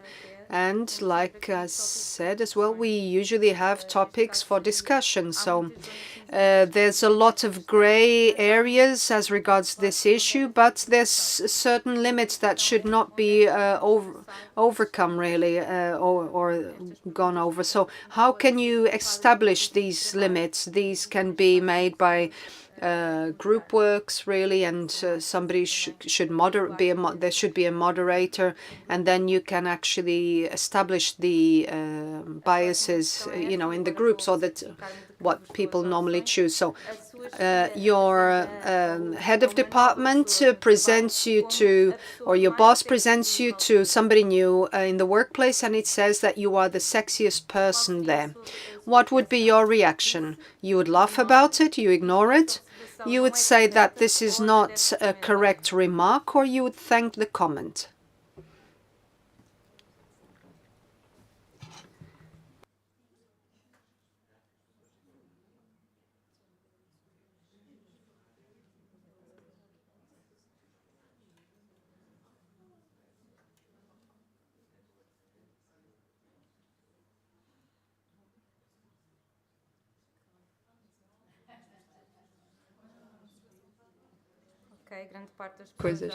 Okay, we've got the majority of the answers here.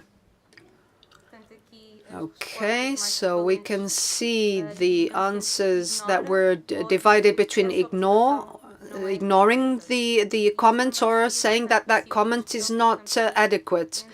And so we have two types of attitudes which are quite opposite, right? So the discussion about it is, would it make any difference if this time of comment would be made by a boss or a colleague? Of course, if somebody wants to join the debate and make a comment, feel free to do so, but we're just showing this, giving this as an example. So, thinking about this, so you're doing working at a shift in a bar, and usually you have waitresses serving, and one of them, after she serves a drink, the client slaps her bum. So what would be the reaction? You'd say that's not an acceptable behavior. You would engage in that with the client a little bit. You would tell your boss about it, or you wouldn't do anything about it.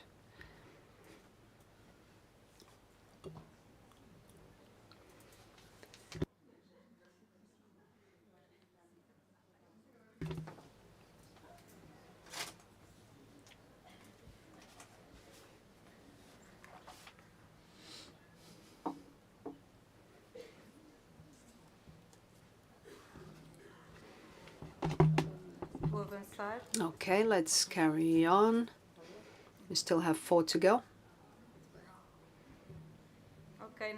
Okay, once again, even though the answer A was the one with more choices, we still have quite a lot of people that said they wouldn't do anything. And some people said that they would actually engage in like a conversation with that person or flirt a little bit. So we should mention here the work that Anália Torres did within the EEA grants, that according to a quiz made in 2015 in the hospitality sector, 14.1% of women were and 14.9% of men were victims of harassment. So you got this message on Facebook through somebody new at work. Thank you for adding me onto Facebook. You've got great pictures.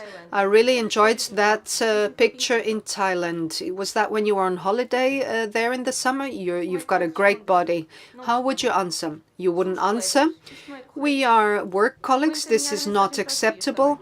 I'm going to send this message to the boss. Or D, yes, thank you for that. I work very hard to have a nice body.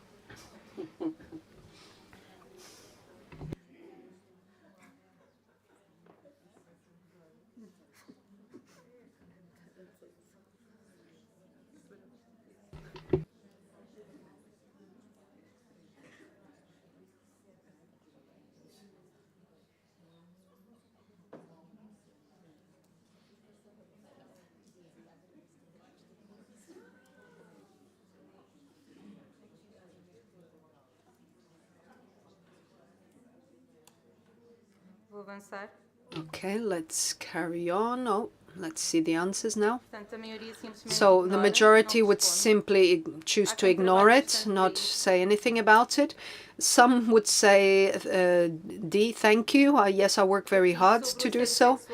So the discussion, the sexual harassment is not always from a physical perspective. It can take verbal expression. So sometimes we may have situations where we don't think it's quite sexual harassment, but we should be able to identify it and think of ways to approach and to do this. So after work, you're going to enjoy a beer with some colleagues. When you go to the loo, one of the colleagues goes behind you and grabs you, and you try to release yourself. How would you react? You're going to tell people what happened at work? You're going to go home and work remotely the next day? Or you would tell the police, or you act as if nothing had happened?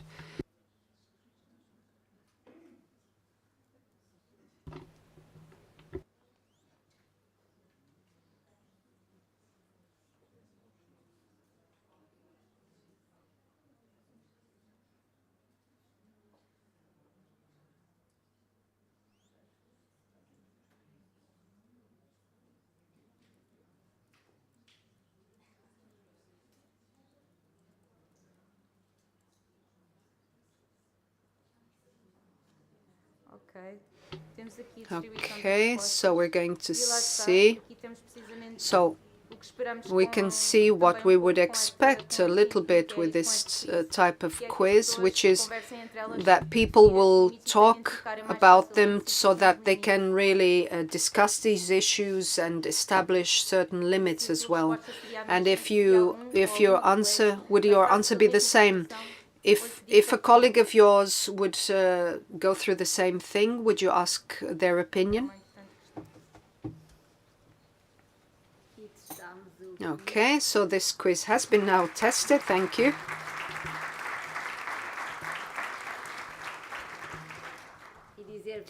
And I would like to say that above trying to get to correct answers, we want to promote really the knowledge and raise awareness really, so that we can easily identify cases like this. This is cases that happens every day, and we want to help both the victim as the entities involved. I would like to thank those who worked very hard with us in this area, ACT, ARESP and SIG, and the LEO partner to have created this partnership, and they helped us as well to create this and to translate it and adapt it to our context. Thank you very much.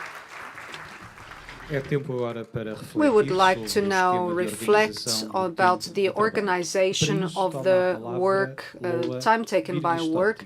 So we will invite Loa Birgisdottir from Reykjavik, who's going to talk to us about good practices taken place in Iceland.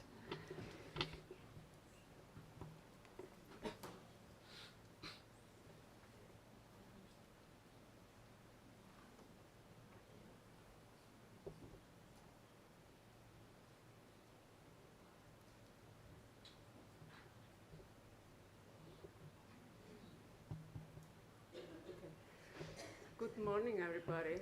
I'm so happy to be here with you. My name is Loa, and I'm a human resource manager at the city of Reykjavik.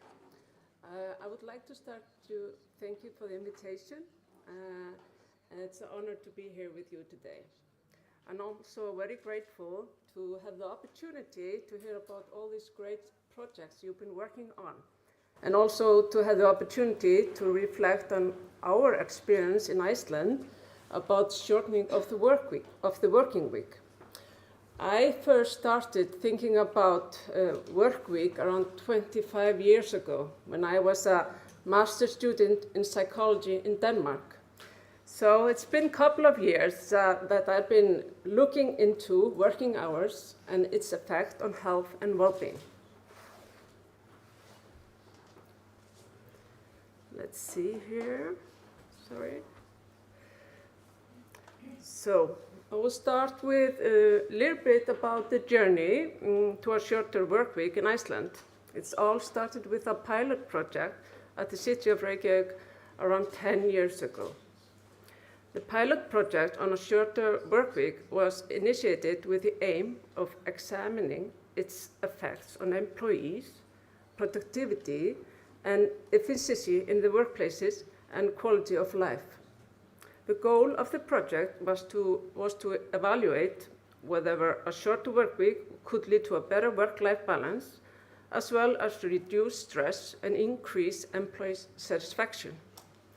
Various studies had shown that a shorter work week could have positive effects on employees' health, making it interesting to explore how this might work in an Icelandic context.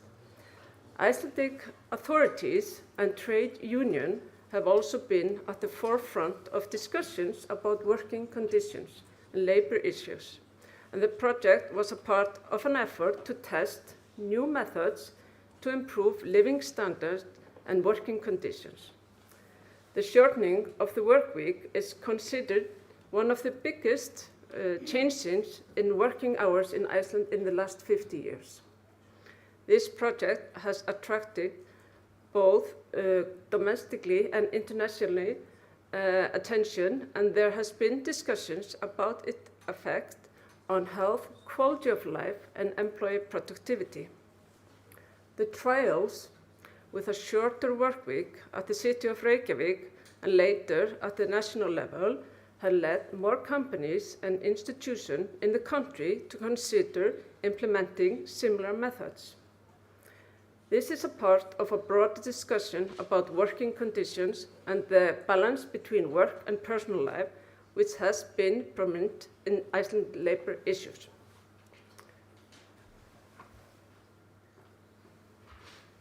So, a little bit where we are today. The shorter work week in Iceland is there to stay. It's been a learning journey, one that has given us good results. The project needed time to develop, allowing the parties to believe that it could be successful without any cost, and that the impact would be positive. It's been, like I said, a 10-year journey with a significant milestone in 2020, where the shortening of the work week was included as a part of collective agreements. Last summer, we finalized new collective agreements in which the parties agreed to change the provisions regarding working hours, provisions that hadn't changed in decades.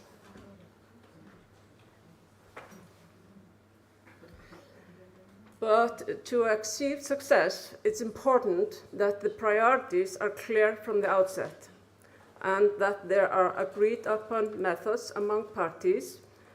In the pilot project, it was crucial to test different implementations of the shortened workweek to see what works and what doesn't work as well. It was also very important engaging in discussions about what improvements could be made in the workplace. It's essential ensuring that the shorter workweek does not compromise, for example, the quality of service. A critical factor is that managers take the lead and drive the project within the workplaces.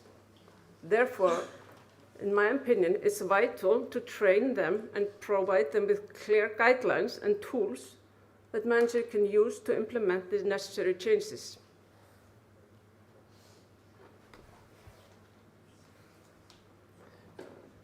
Of course, there were various challenges along the way, and some were easier to tackle than others. Employees, they were concerned that the workload would increase, having to handle the same task in a shorter time frame, which made it important to explore opportunities for improvement and change operational practices and workplace culture. In such a significant changes, it's crucial to ensure equality in implementation, and it's important to continuously monitor and evaluate the impacts of these changes. But capturing these changes during the period of 2020 to 2022 due to the pandemic was indeed a challenge.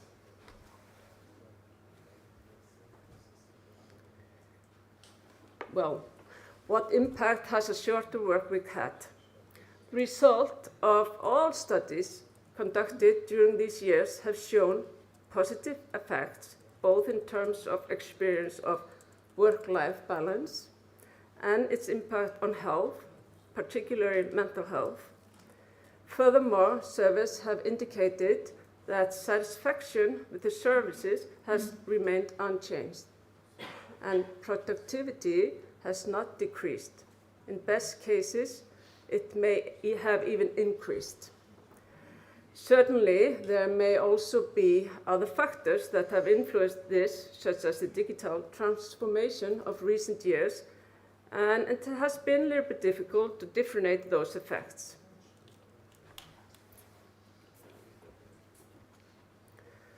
So what about broader impacts of this journey we have undertaken in Iceland? I would say that it's important to start with a pilot project, and I would recommend taking ample time for it, give it time. But at the same time, it's always necessary to adapt the project to the operations involved and prevailing culture. There are certainly opportunities now as interest in altered work arrangement has significantly increased following the pandemic in order to meet changing needs of modern societies.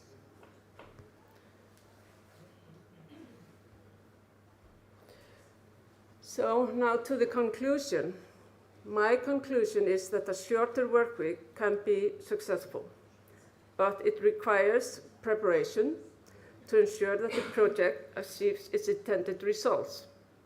Indeed, the shorter workweek has had positive effects on public sector employees in Iceland, both in terms of work-life balance and health and well-being.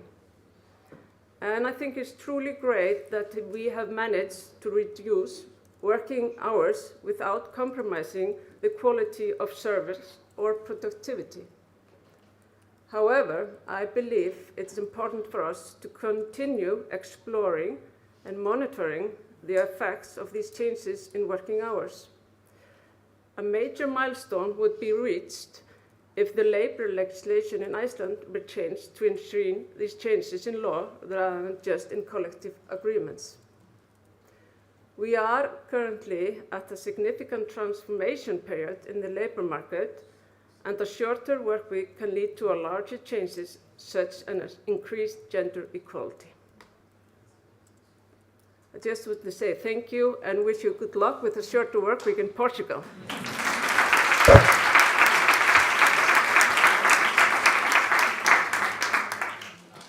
Vai tomar agora a palavra Rui Godinho, do Instituto de Estudos Sociais e Económicos, e que nos vem apresentar alguns dados preliminares sobre o estudo de avaliação do programa.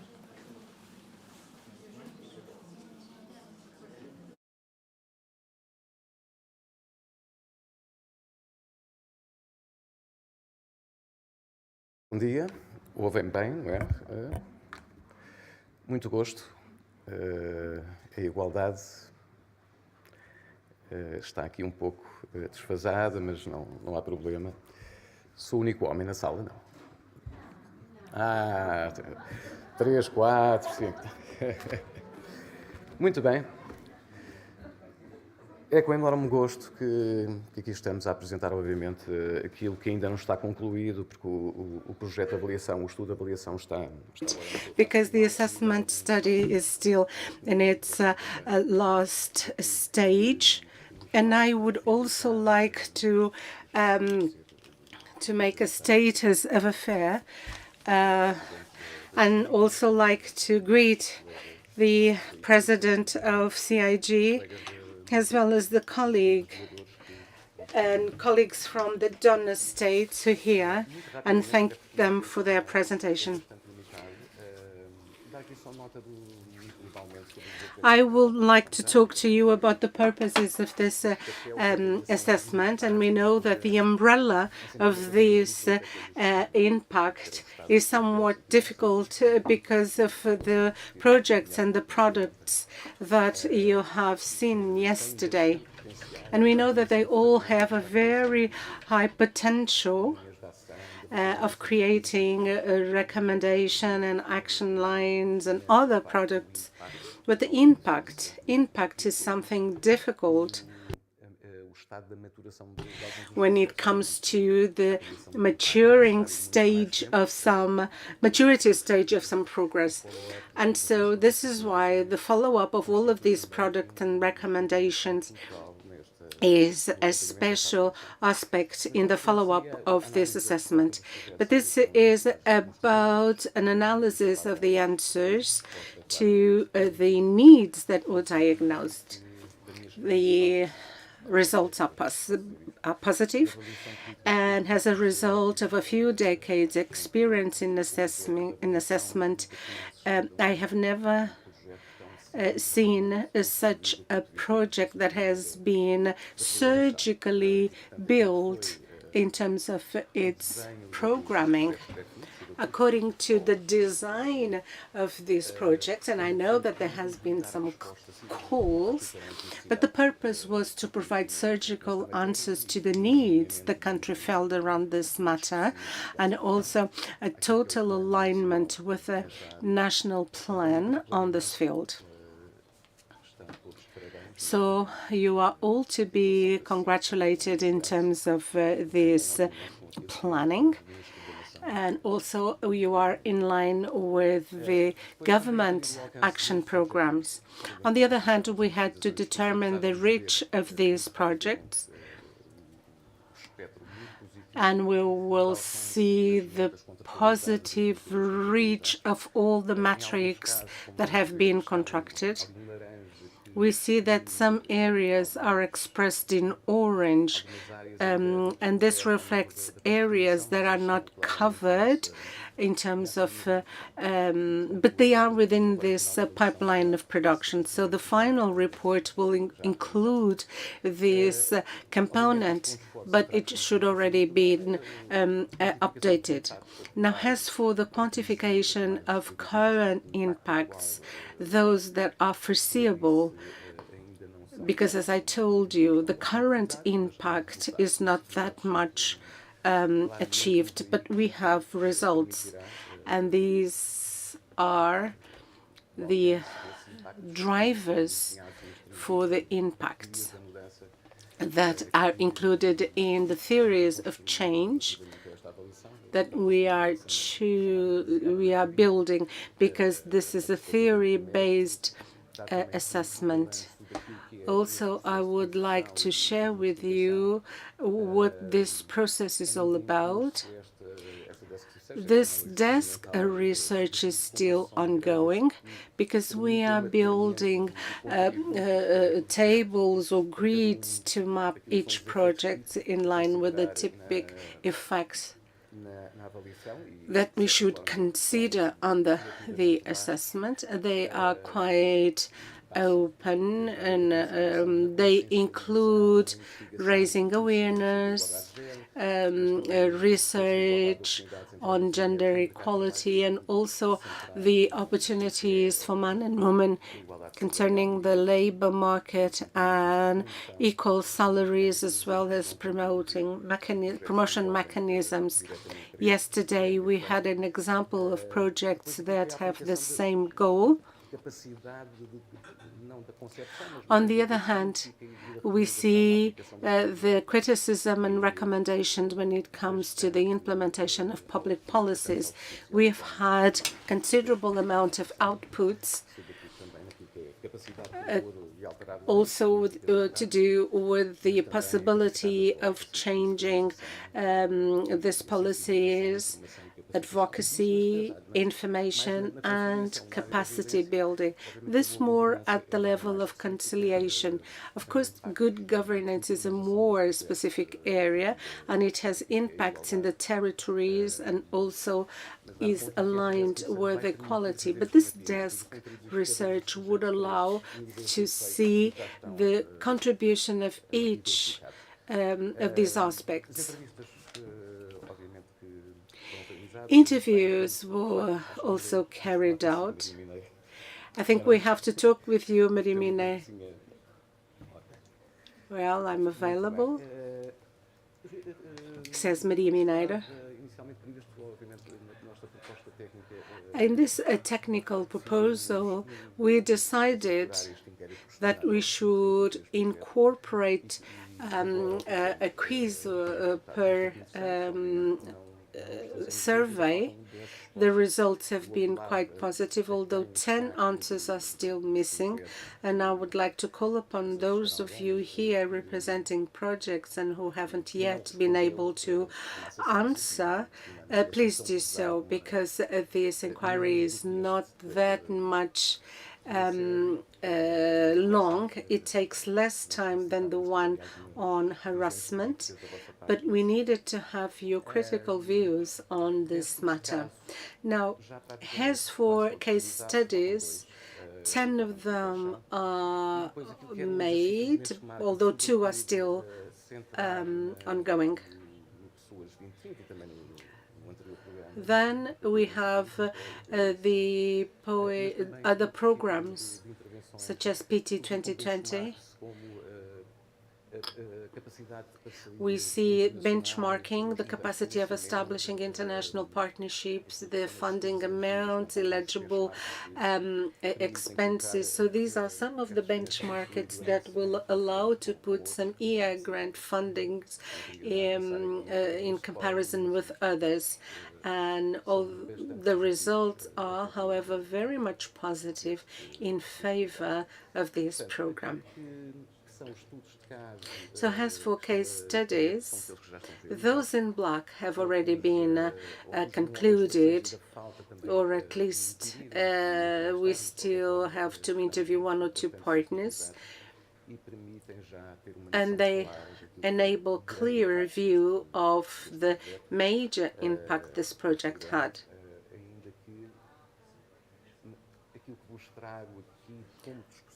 But the discussion I would like to raise here have to do with sustainability. This is not news, of course, because sustainability is decisive in this project ecosystem, especially those who are co-financed by the European funds through the EA grants tools. And so sustainability is not isn't something automatic, and so we have to start to understand what is at stake. Now, as for the Promover project, I know it has been highlighted yesterday. It's a pity that she isn't present here today. I would like to exchange some views with her. But this has to do with the most important programs, and which are part of these objectives. In your folders, you will find a brochure which each of the project's recommendations, the main specificities of those programs. But this has to do with the needs for public policies. All of them were achieved. Well, I see that the one to do with affections, the exhibition on affections, is open here. Now, when it comes to the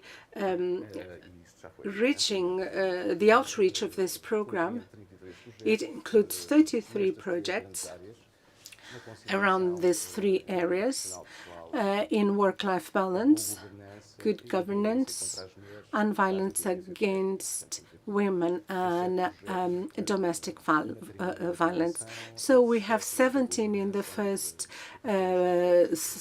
side of it, then 7 on good governance, and 9 structuring projects for the case of violence.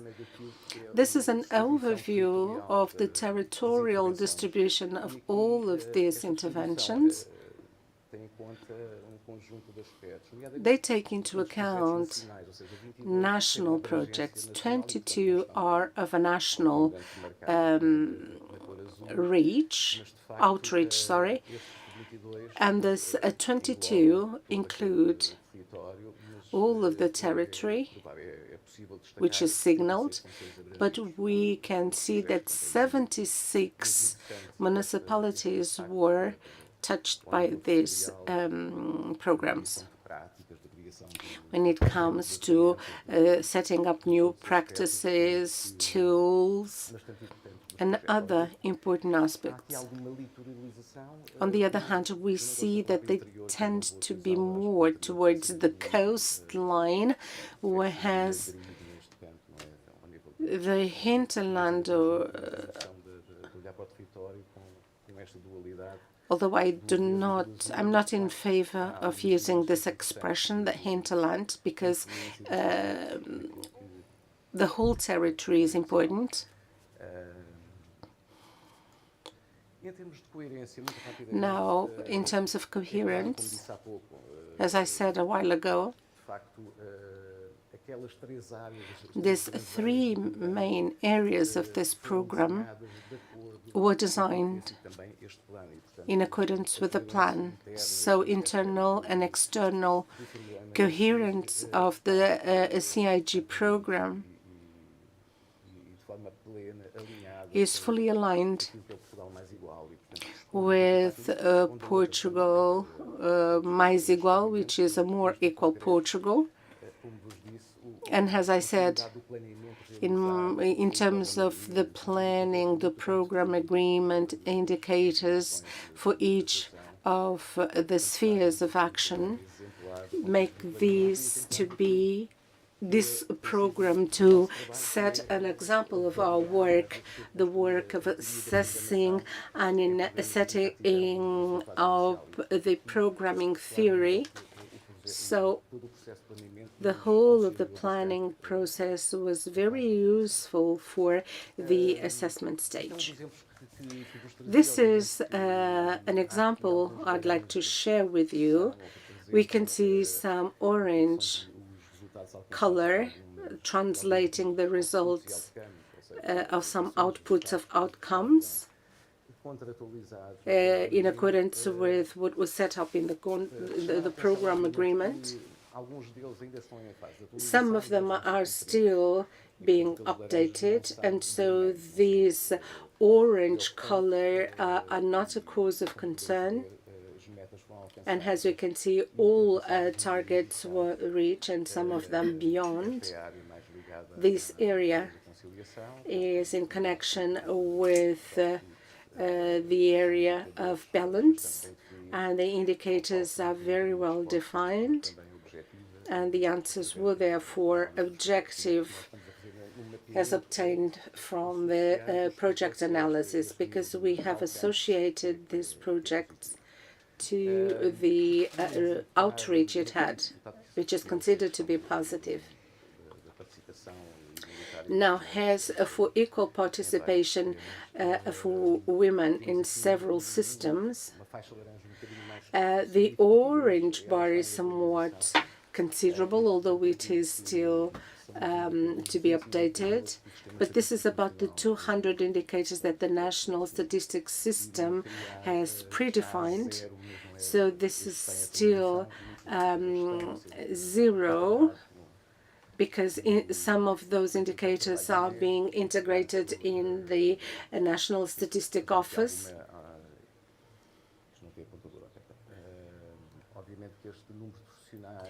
This number of professionals, they received a training, and they clearly went beyond this figure 662.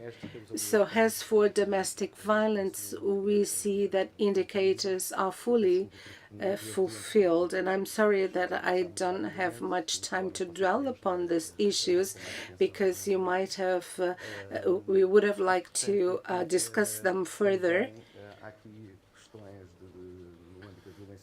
In the field of home violence, some of these aspects corresponds to 0, but most of the indicators are being answered.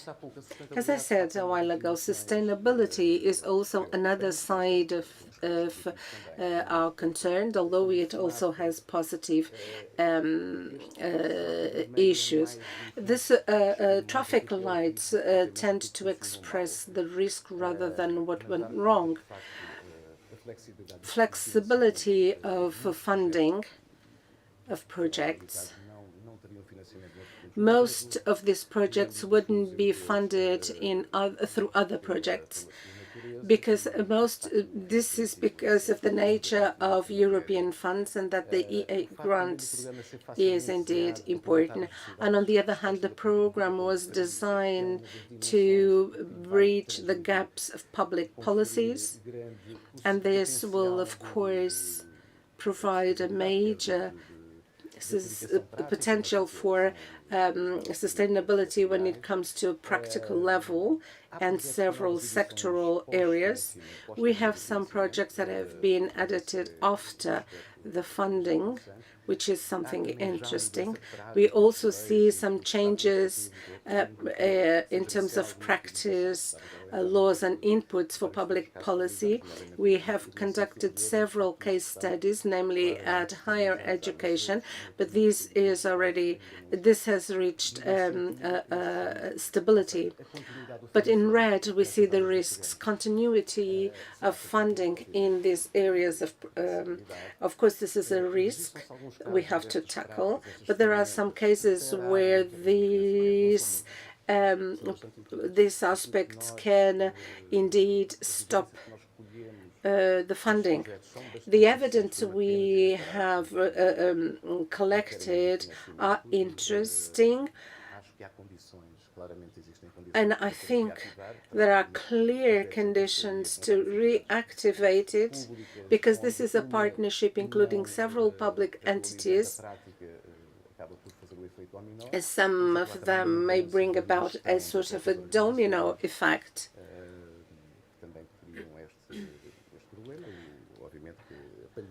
The pandemic has also been a constraint, elections, change of government as well. On the other hand, when it comes to the political assessment of projects, what we see is that the achievement of these programs are wonderful, are marvelous.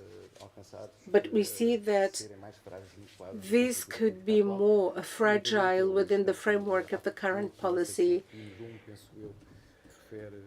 I think Narum also refers to this aspect of some weakness that is happening and which may translate some setback in terms of the results. But this is not clear, nor is it stable, this conclusion that the projects may have this type of valuation. There is also the risk of not implementing most of these recommendations. Yesterday afternoon, if you remember, we talked about the white books that included considerable number of recommendations, and we see that there should be the possibility of making the most out of these recommendations and some laws that should, of course, be indicated.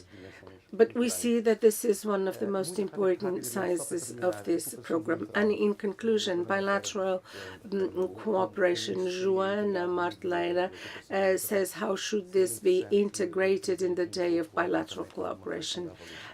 We should reflect and share our reflections, but this has been considered already. We have 32 projects under bilateral cooperation, 27 Norwegian, 6 Icelandic, and the Liechtenstein is not represented.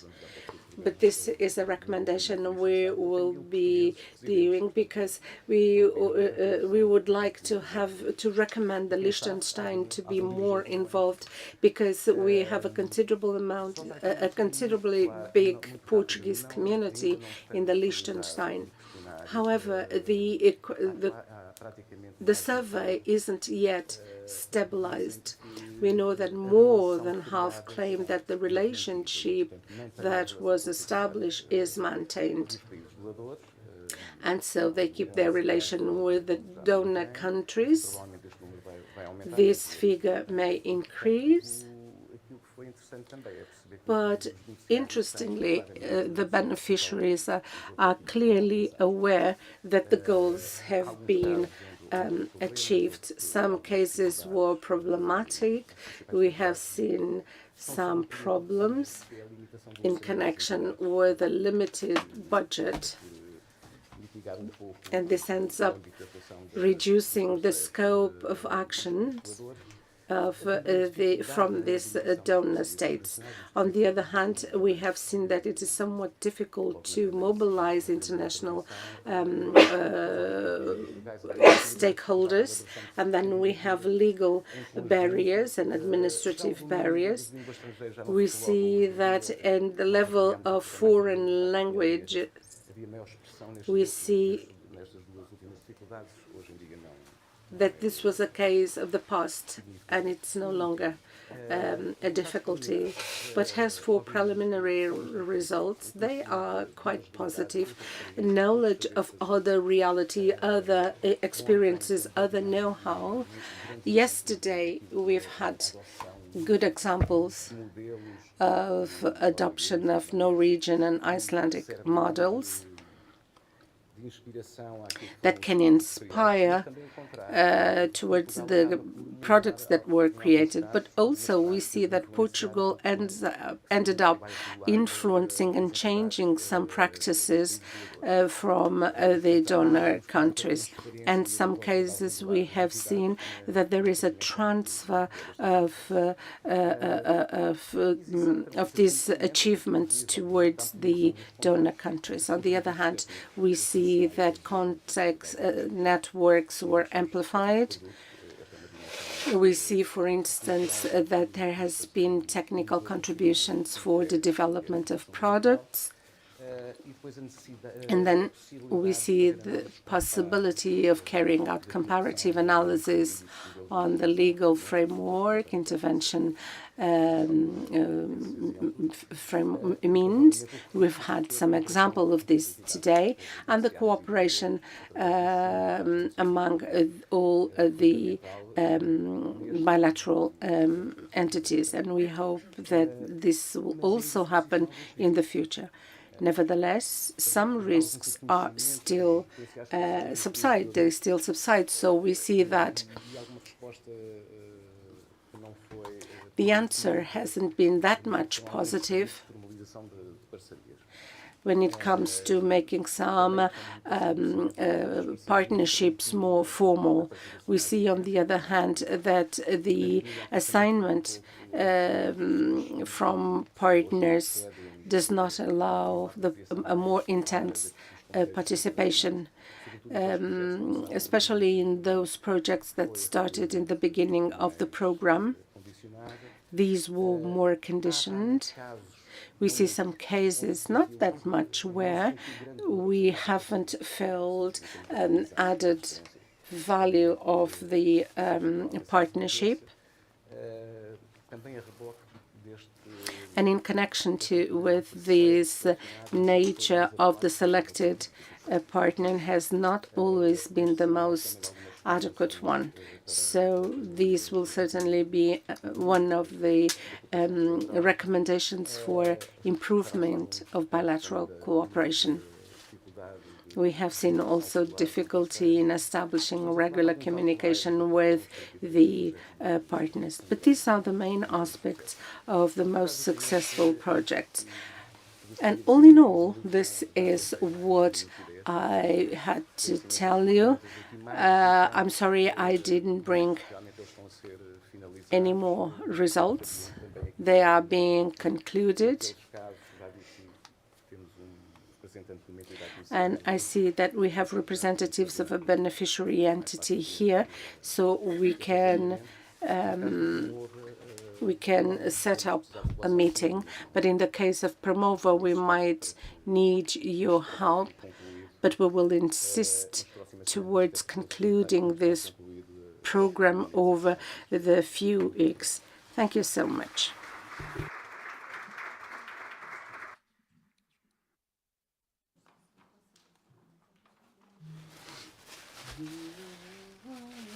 I would like to invite now the representative of the national unit of the EEA Grants Management, Maria Mineiro, who's going to tell us about the next steps of the financial mechanism here in Portugal. Hello, good morning to everybody. I would like to start by greeting the SIG President, Sandra Ribeiro, and to all the elements here present, the ones who organized the event, also the FMO representative, Gudrun, the LDO representative. Thank you, the ladies from Iceland and from Norway, and the representative from Reykjavik municipality, and all the ones who are here today. It is a pleasure, really, as a coordinator of the EEA grants and project. We are very happy to be here in this conference where we're closing this seminar today. This is a work we've been doing by SIG, and it started many years ago. The mechanism is now coming to a closure. And even though Sandra said that today is the big official event to mark a closure, we still have some work to do to the actual closure of the mechanism, which will finish in April next year with the bilateral collaboration.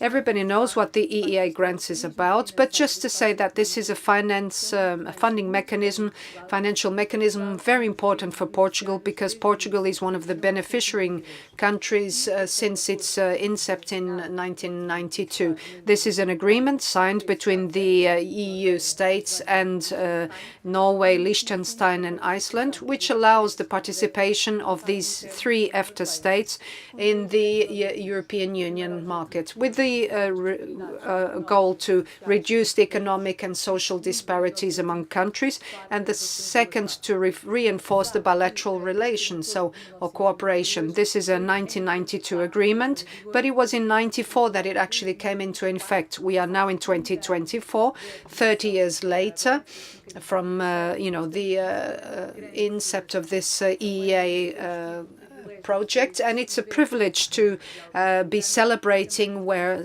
some of the projects have finished in the meantime, and the EEA grants is now coming to a closure.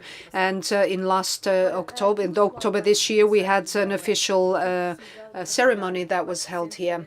So through this program, we were able to support 410 projects with an allocation of 7.2 million euros distributed in various programs: the Blue project, the Environment project, Culture, Conciliation and Equality and Balance program of people's lives. And we had an allocation of over 6 million euros, like we can see through the results that we've had have been communicated throughout these days. We were able to support 32 structural projects in the whole country, in the gender equality, work-life balance between professional and domestic life, in advocating for women and fighting against domestic violence as well. As it's been said and it's been mentioned throughout these days, Portugal is the only beneficiary country from the EEA grants with a program specifically dedicated for these gender equality programs. So very proud to have this program and to have done such a remarkable work. And apart from these programs, and today we've had the chance to see some of these examples, we have the bilateral collaboration fund, which tries to reinforce the collaboration between the donor countries, Norway, Iceland and Liechtenstein, with initiatives that will promote this bilateral collaboration in various areas. We've been some areas like along with innovation as well. And within these projects supported by the conciliation and gender equality, we've managed to reach to important outcomes throughout this mechanism. We've had projects that promoted gender equality in the workplace, where we worked with over 20 companies and 20 municipalities who actually applied this in real life. We had over 400 people that have benefited from protection and prevention systems to prevent domestic violence and gender violence. We've made an assessment as well and a support to the INE to update the gender-based data, and also the impact study on the gender difference as well between men and women. So also we've been able to support several very interesting activities, and I'll highlight that this activity and this cooperation with the Reykjavik municipality that was already done since last year, which allowed a Portuguese delegation along with some Portuguese entities to go to Iceland and try to understand the advantages and the challenges to try to implement a 4-day week working week, and so better working hours scheme. So we were able to speak to several people who work for the municipality of Reykjavik, unions, local employers, and we understood what was working and the lessons we could learn for the future in several aspects that could be improved. So we've really took on a great instrument, and we've learned from a great tool that can be applied for the future and that allows for a better work-life balance, both in the private and professional life, family life and professional life. And recently, SIG and ourselves within the National Management Unit, we went to Romania And why do we think of Romania? Because Romania is also one of the beneficiary countries from this EEA grants. So there's also a collaboration between the beneficiary countries. And we took place in a seminar dedicated to the promotion of female entrepreneurship in Europe. And we could present some of the success cases from several projects supported by the EEA grants. We took the Promova project as an example and other projects from the EEA grants from the Blue Growth and the Environment. And we spoke about different things for the future to try to understand how to present and have more examples of entrepreneurship, what's the challenges and opportunities for women within the green technologies area in Europe. Now, looking at the future, and despite this, balance as a whole, we can see that we've had great positive results and outcomes. I think it's important to speak about the next financial mechanism. So in 2025, we're going to focus on establishing negotiation between Portugal and the donor countries. We already have some positive news. In last September, the EU and the 3 EFTA states signed a new agreement for the EEA space, which means that we now have the right conditions to start the negotiations for the 6th financial mechanism, which will have an allocation of 126 million euros for Portugal. The priority sectors established in that so-called Blue Book, which is a document drafted by the donor countries establishing the priority areas for the next financial mechanism, includes the green transition, the democratic values, human rights, resilience, and social inclusion. And something else new, which is rather interesting, is like as per the instruction from the donor countries, we will carry on focusing on the gender equality, which is a cross-cutting point in all these projects. Thinking about innovation and green transition, this Blue Book thought about the needs to promote the gender equality and to support women who want to be entrepreneurs through training, etc., including various vocational training programs, specially designed for women, and to think of women in leadership, promoting as well the mentor and the creation of networks for women. This is something very important. Another relevant area in the Blue Book has got to do with research and innovation, highlighting the need to support investigation careers, focusing on women and in young women who want to do research. And another idea that we want to use for the next mechanism is to think of the calls for these tenders and to create this gender equality as an analysis criteria. So think of a checklist that should be used to ensure that the applications for these calls already fulfill certain criteria.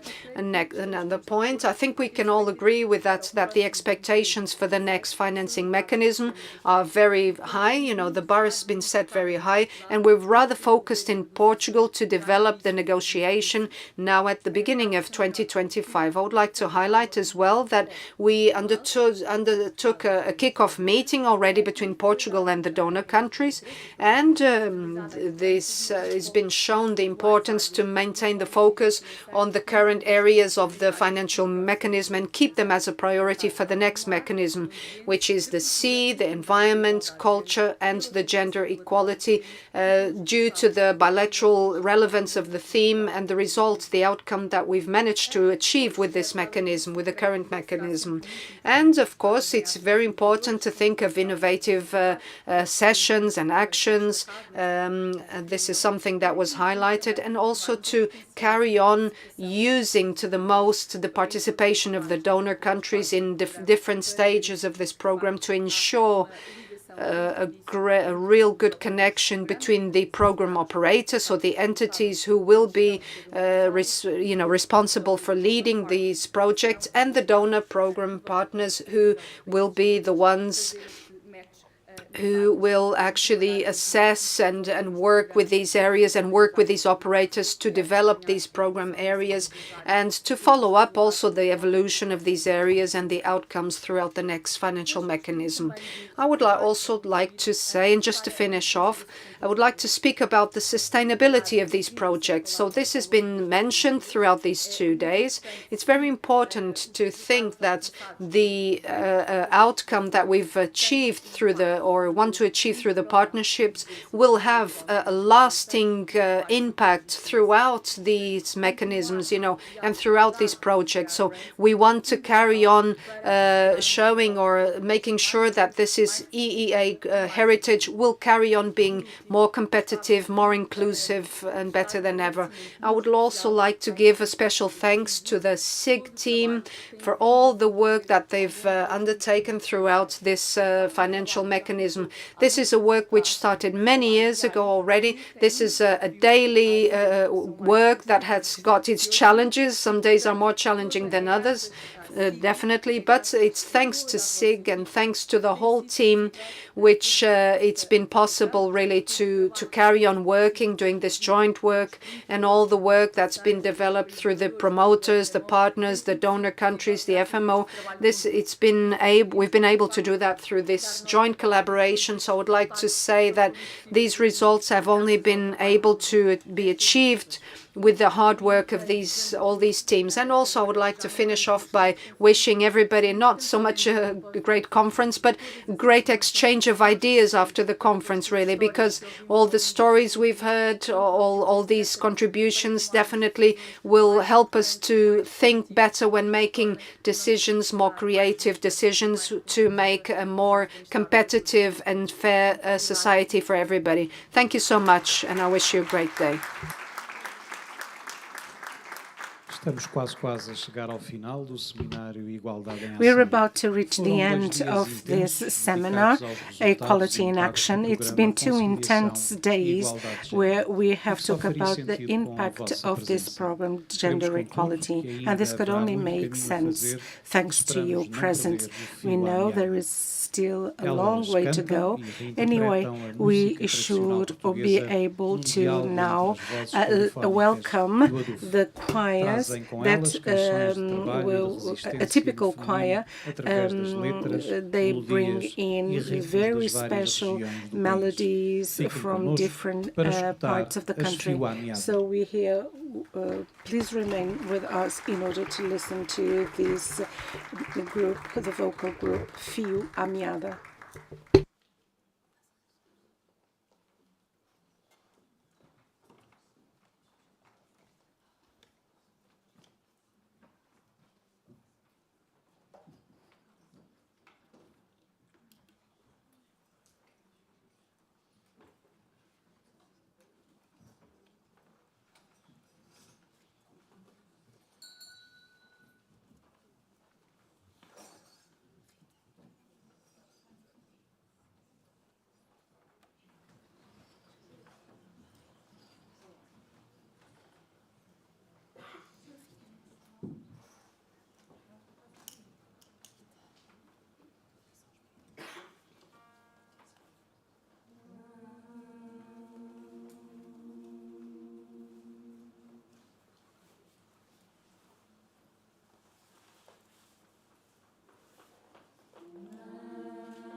a chegar à meada, iremos aqui cantar algumas canções do nosso repertório. Selecionamos aqui um leque de canções que especificamente se ligam.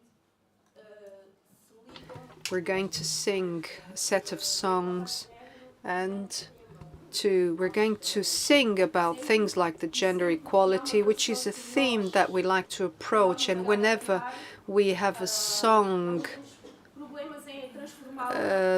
or a subject, an issue that we think should be approached, we don't have we adapt it and adapt our songs so that we can address those same issues. Okay, so we're going to. This is one of those examples. We were formed in 2017, and we are working.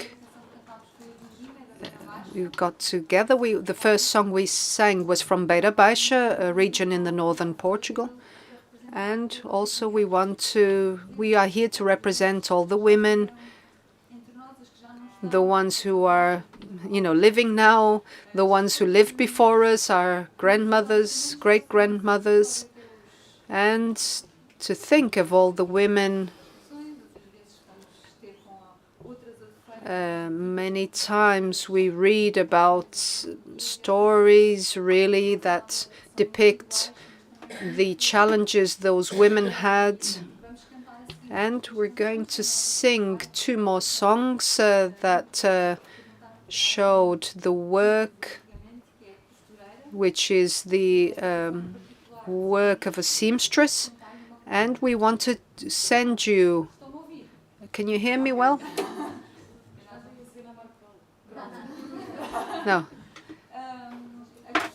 And we wanted to. When we thought about singing about the seamstress, we thought it was rather important to sing about her, and then we're going to sing Olho Velho, which is a song, a very interesting song that one of us found when we did our research, and I think you'll have to listen to it to really, think about it, and I hope you enjoy it.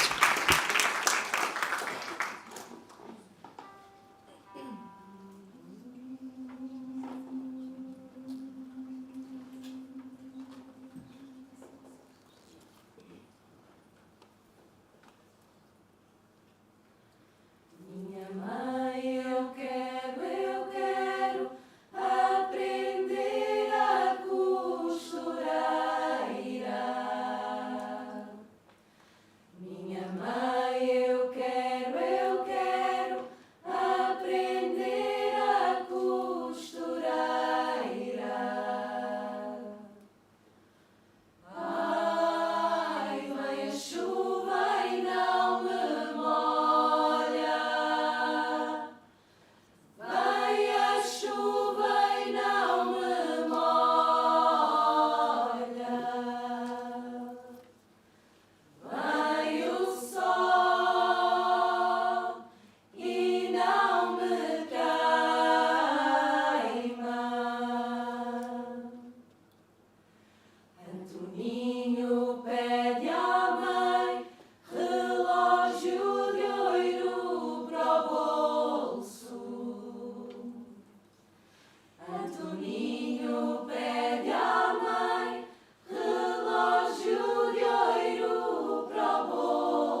Sorry that we're kind of swapping in here on the stage because we try to put the different voices together, right? So.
So historically, we know that, for instance, singing the songs from Alentejo.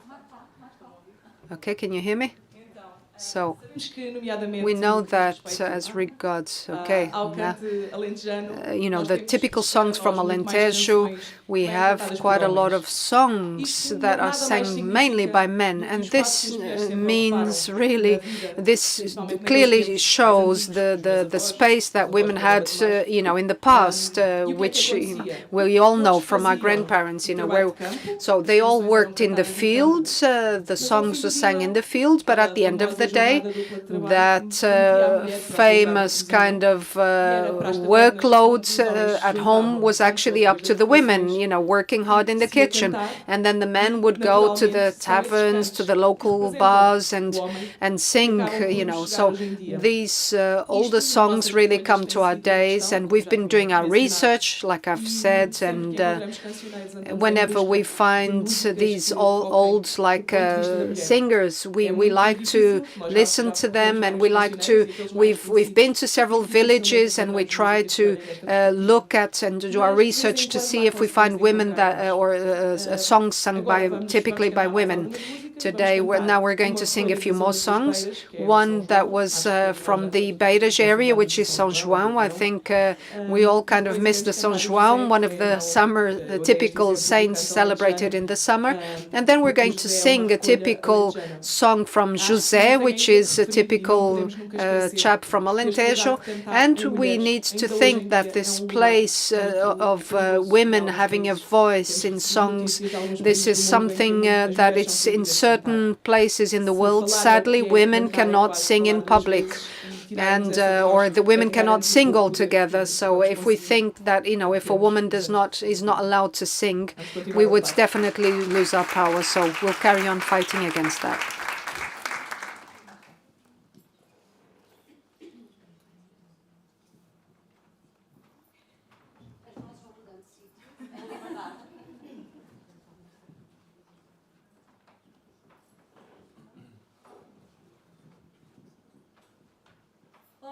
São João do meio hei de morar noutra rua. São João do meio hei de morar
We're now reaching the end, and we would like to thank you for having invited us to be here. As we've already mentioned, these are subjects really and topics that really mean an awful lot to us.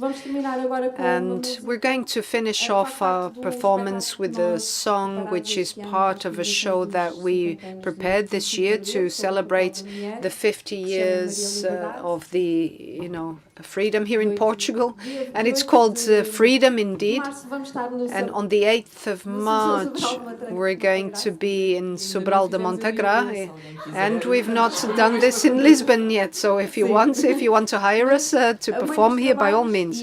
But one of the songs, and this song José that we just sang, is part of our performance that we've prepared and that we'll carry on next year.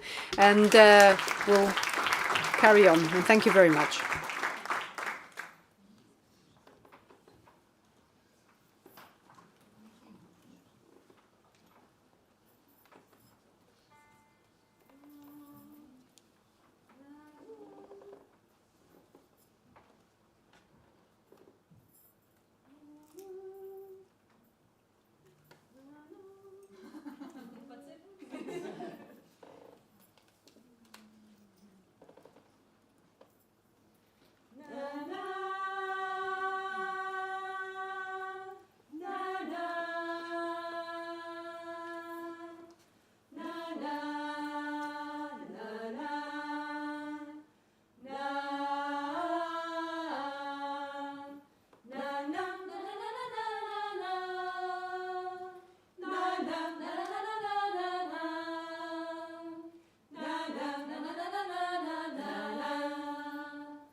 So, to close the session, we will be listening to the Secretary of State for Equality and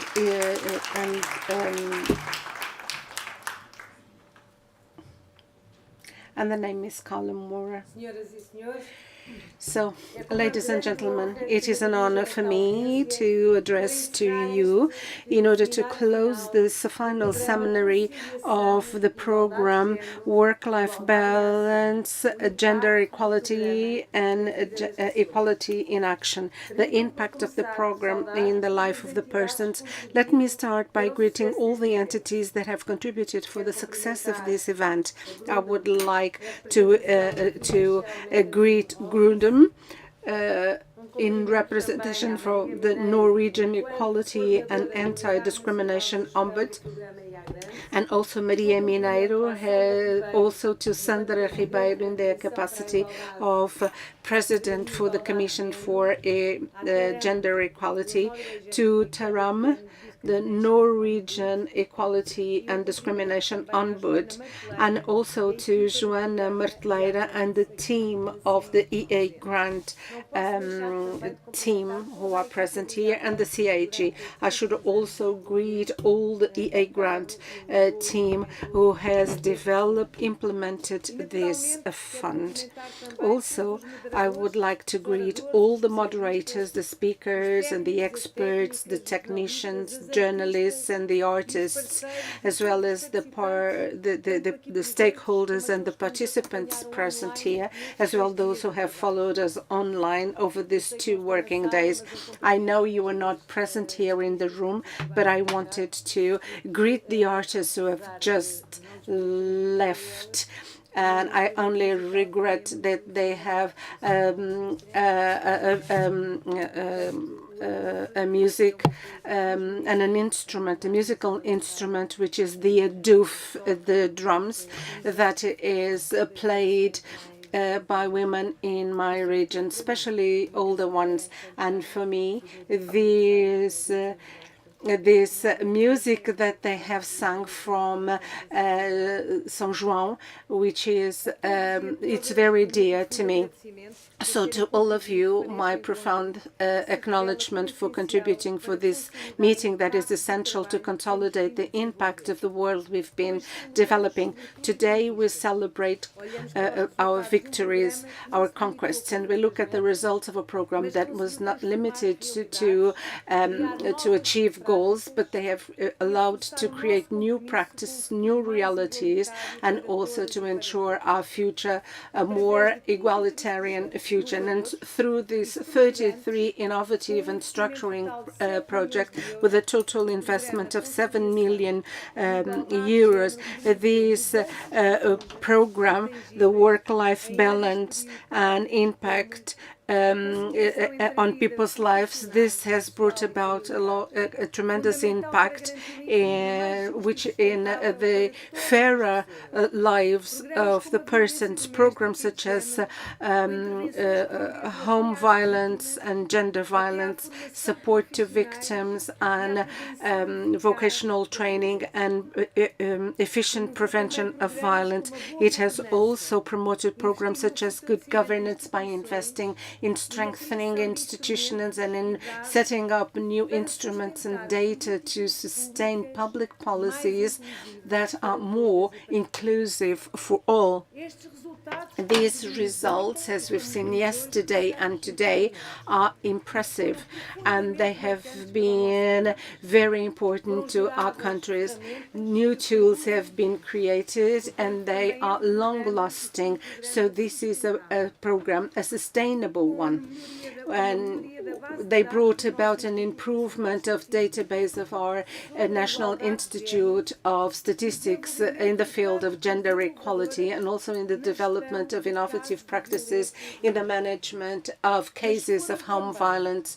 But they have pioneer topics have also been developed, such as the economic impact of gender inequalities and the reorganization of of working time, but more so, that more than the numbers we talk about persons, each per funded project is about lives that have been directly impacted in our countries, opportunities that were created, and barriers that have been overcome. It is impossible not to stand out initiatives such as the Promova, which is an example. We have seen women reaching leadership positions in some of the biggest and major enterprises of our country.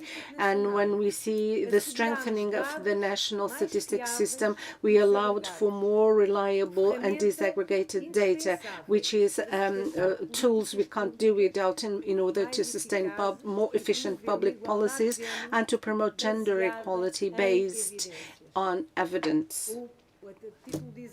As an example, the digital platform that was set up in order to manage a national network to support the victims of home violence. This has not only modernized procedure, but it has also reinforced the protection of victims in our country. These results are not only conquests of the present, they are seeds that we sow towards the future. The role of bilateral cooperation has also been one of the highest importance in for Portugal. The partnerships we have established with Norway, Iceland, and the Liechtenstein have brought about new looks, new learnings, and most of all, new practices.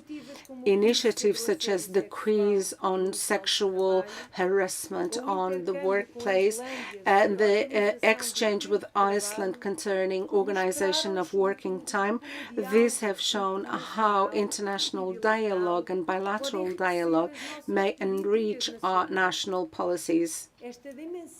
This bilateral aspect that has involved 81% of the projects, this is an invaluable legacy we should continue to explore. Partnerships like this have gone beyond our borders, and they have shown most of all that gender equality is a global responsibility that requires cooperation, innovation, and also a joint commitment. But still, the work is far from being concluded. Challenges are considerable and complex. Inequalities continue to exist on labor, on workplace, gender stereotypes, and valuation of the care of carers, and also the violence that continue to threaten many lives. And this is why when we conclude this seminar, it is important to look at the future with courage, because this program has shown that the progress is possible, provided there is political will, strategic investment, and the active involvement of all sectors of society. We all need to keep on moving. We all need to make these the learnings that we have shared here, into new levers for new actions, and also of consolidating the good practices that were established, and to give a louder voice to those who fight on a daily basis for more just and a more equal society. As older Laura, the poet, would say, I will not be free whilst another woman is a prisoner, even if her chains are different than mine. So this is the spirit that should guide us. There is a collective responsibility, shared freedom, where no one is left behind. These programs, the EI grant, hasn't been a mere end in itself. It has been a beginning, a starting point. The seed has been sown. So now it's up to us to guarantee that the fruits are reaped, not only by the current generation, but also by the future generations. And this is the continuity and sustainability vision that challenge us in order to be more ambitious and dream higher and act bolder.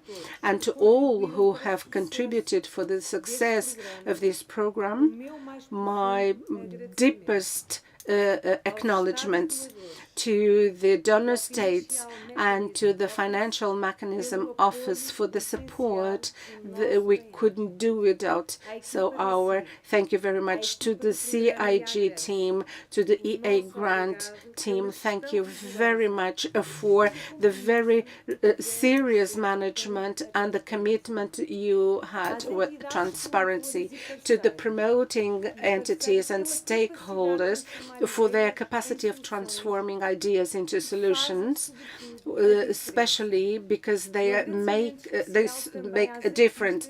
And also special thanks to the artists who took part in this event throughout these 2 days, as they brought the cultural side of it and creativity to this cause. And last but not least, let me call you for the fact that this seminar shouldn't be a close and ended itself, but rather a starting point for new program, new initiatives, new commitments, and also for new progress. And together we can all continue to build a country where gender equality is not only a goal, but a reality, a concrete reality. Let us continue with hope and determination to pave this way of transformation. And as the poet said, or in other words, Pablo Neruda, the poetry does not belong to the one who does, but to those who read it. And I will resort to the last song sung by the artist to say that this is time for equality. Thank you very much to all of you for this work and for sharing. And to our stakeholders, you can continue to count on us so that together we can set up a new project. Thank you very much.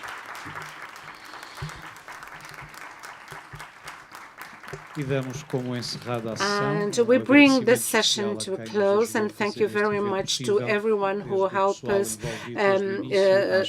make this event, especially in the acting as moderators and also sign language and interpretation, because they made this seminar a reality.